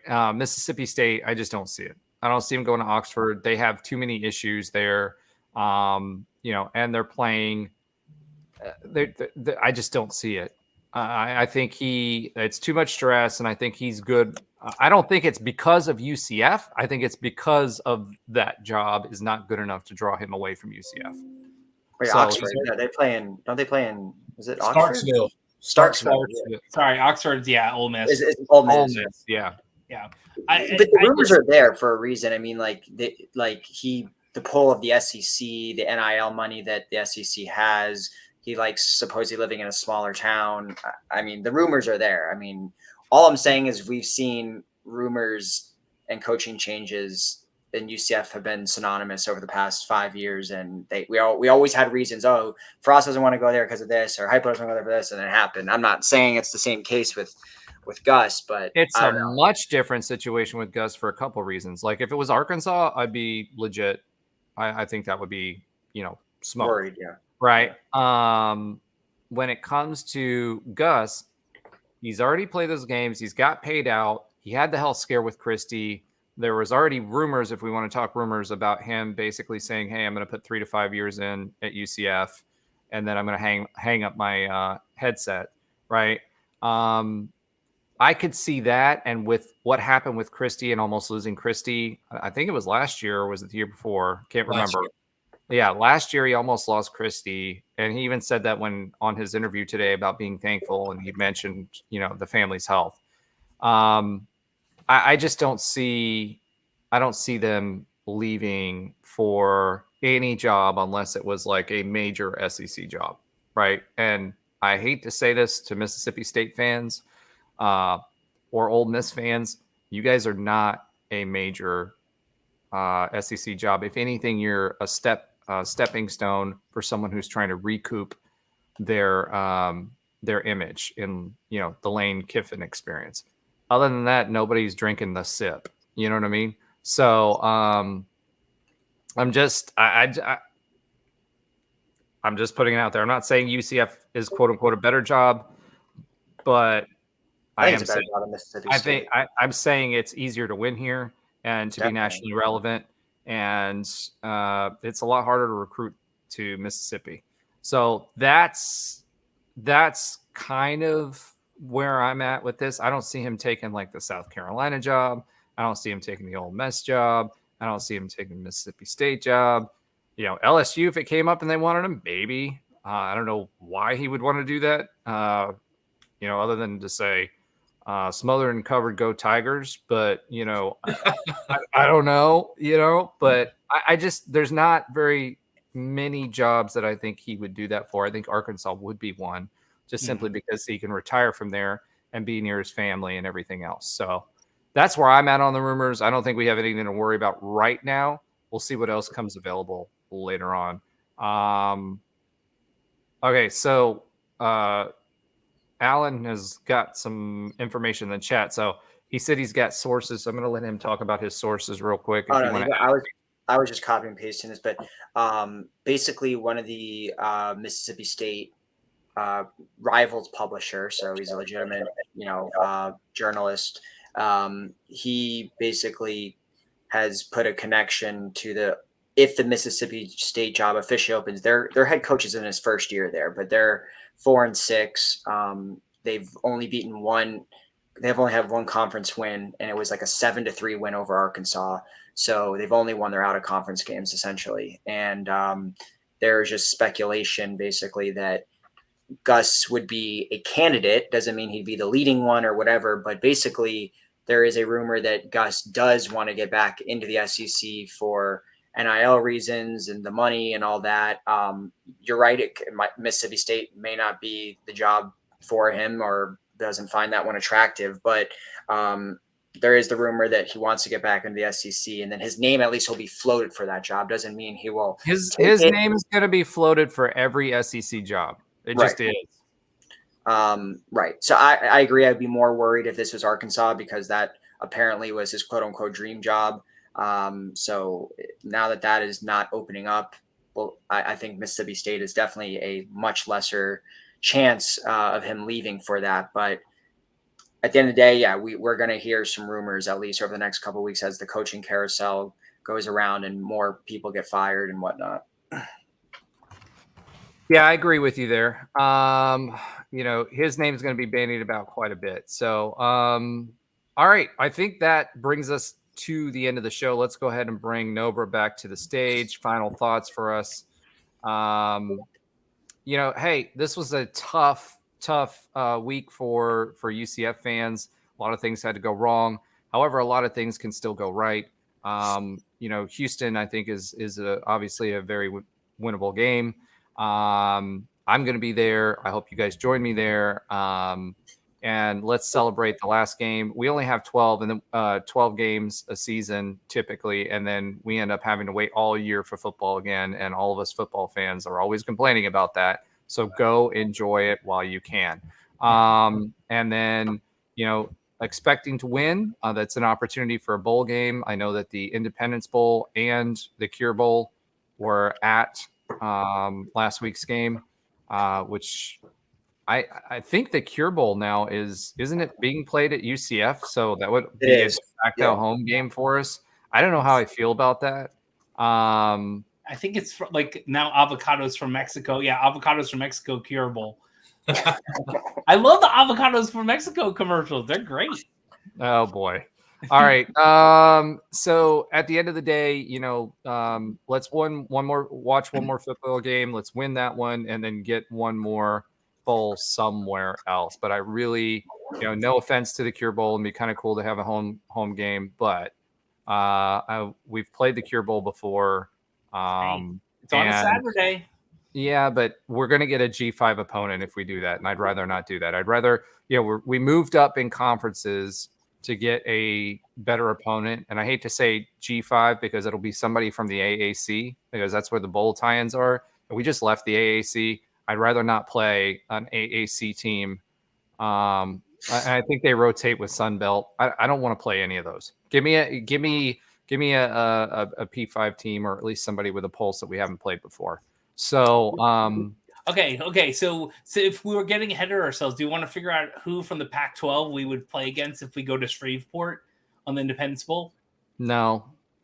We're 2 hours and 12 minutes in. Save that for next week if we win. Next week. Yeah. I will say, though, it's both. If it's up to those two, perhaps it's both on the 16th of December. So just book that out. Actually, I don't think we could also. I think the Cure Bowl is the American and the Sun Belt. I think it's only those two conferences. I think they play each other. So I don't think we'll be in that. They're also a bowl for if you don't make they're an alternate bowl or whatever. Yeah. So for the Big 12. So we could potentially go there. There's no other reason to send to Lubbock unless they're expecting one of us, because both of us had marginal seasons and may or may not make a bowl. That's why they were there. So the Independence Bowl and the Cure Bowl were both there for that reason. So we could go. I don't want to go. I don't want to. All right. So with that, I'm going to go ahead and wrap it up. It's 2 hours and 13 minutes in. We missed our window, Josh, of 2 hours and 7 minutes. I want to thank all of our viewers and listeners for continuing to follow along and continue giving us the feedback so we can continue to make things better. Thank you, Nobra, for joining us and working the production on the back end and giving us a lot of entertainment that you guys should check out on the YouTube channel, because there's some funny tidbits on there that you wouldn't hear if you were just listening to the podcast. And that's it for us this week. So let's go for a win. Hopefully see a lot of you guys at the stadium. Go Knights and Charge on. Charge on. all right, awesome.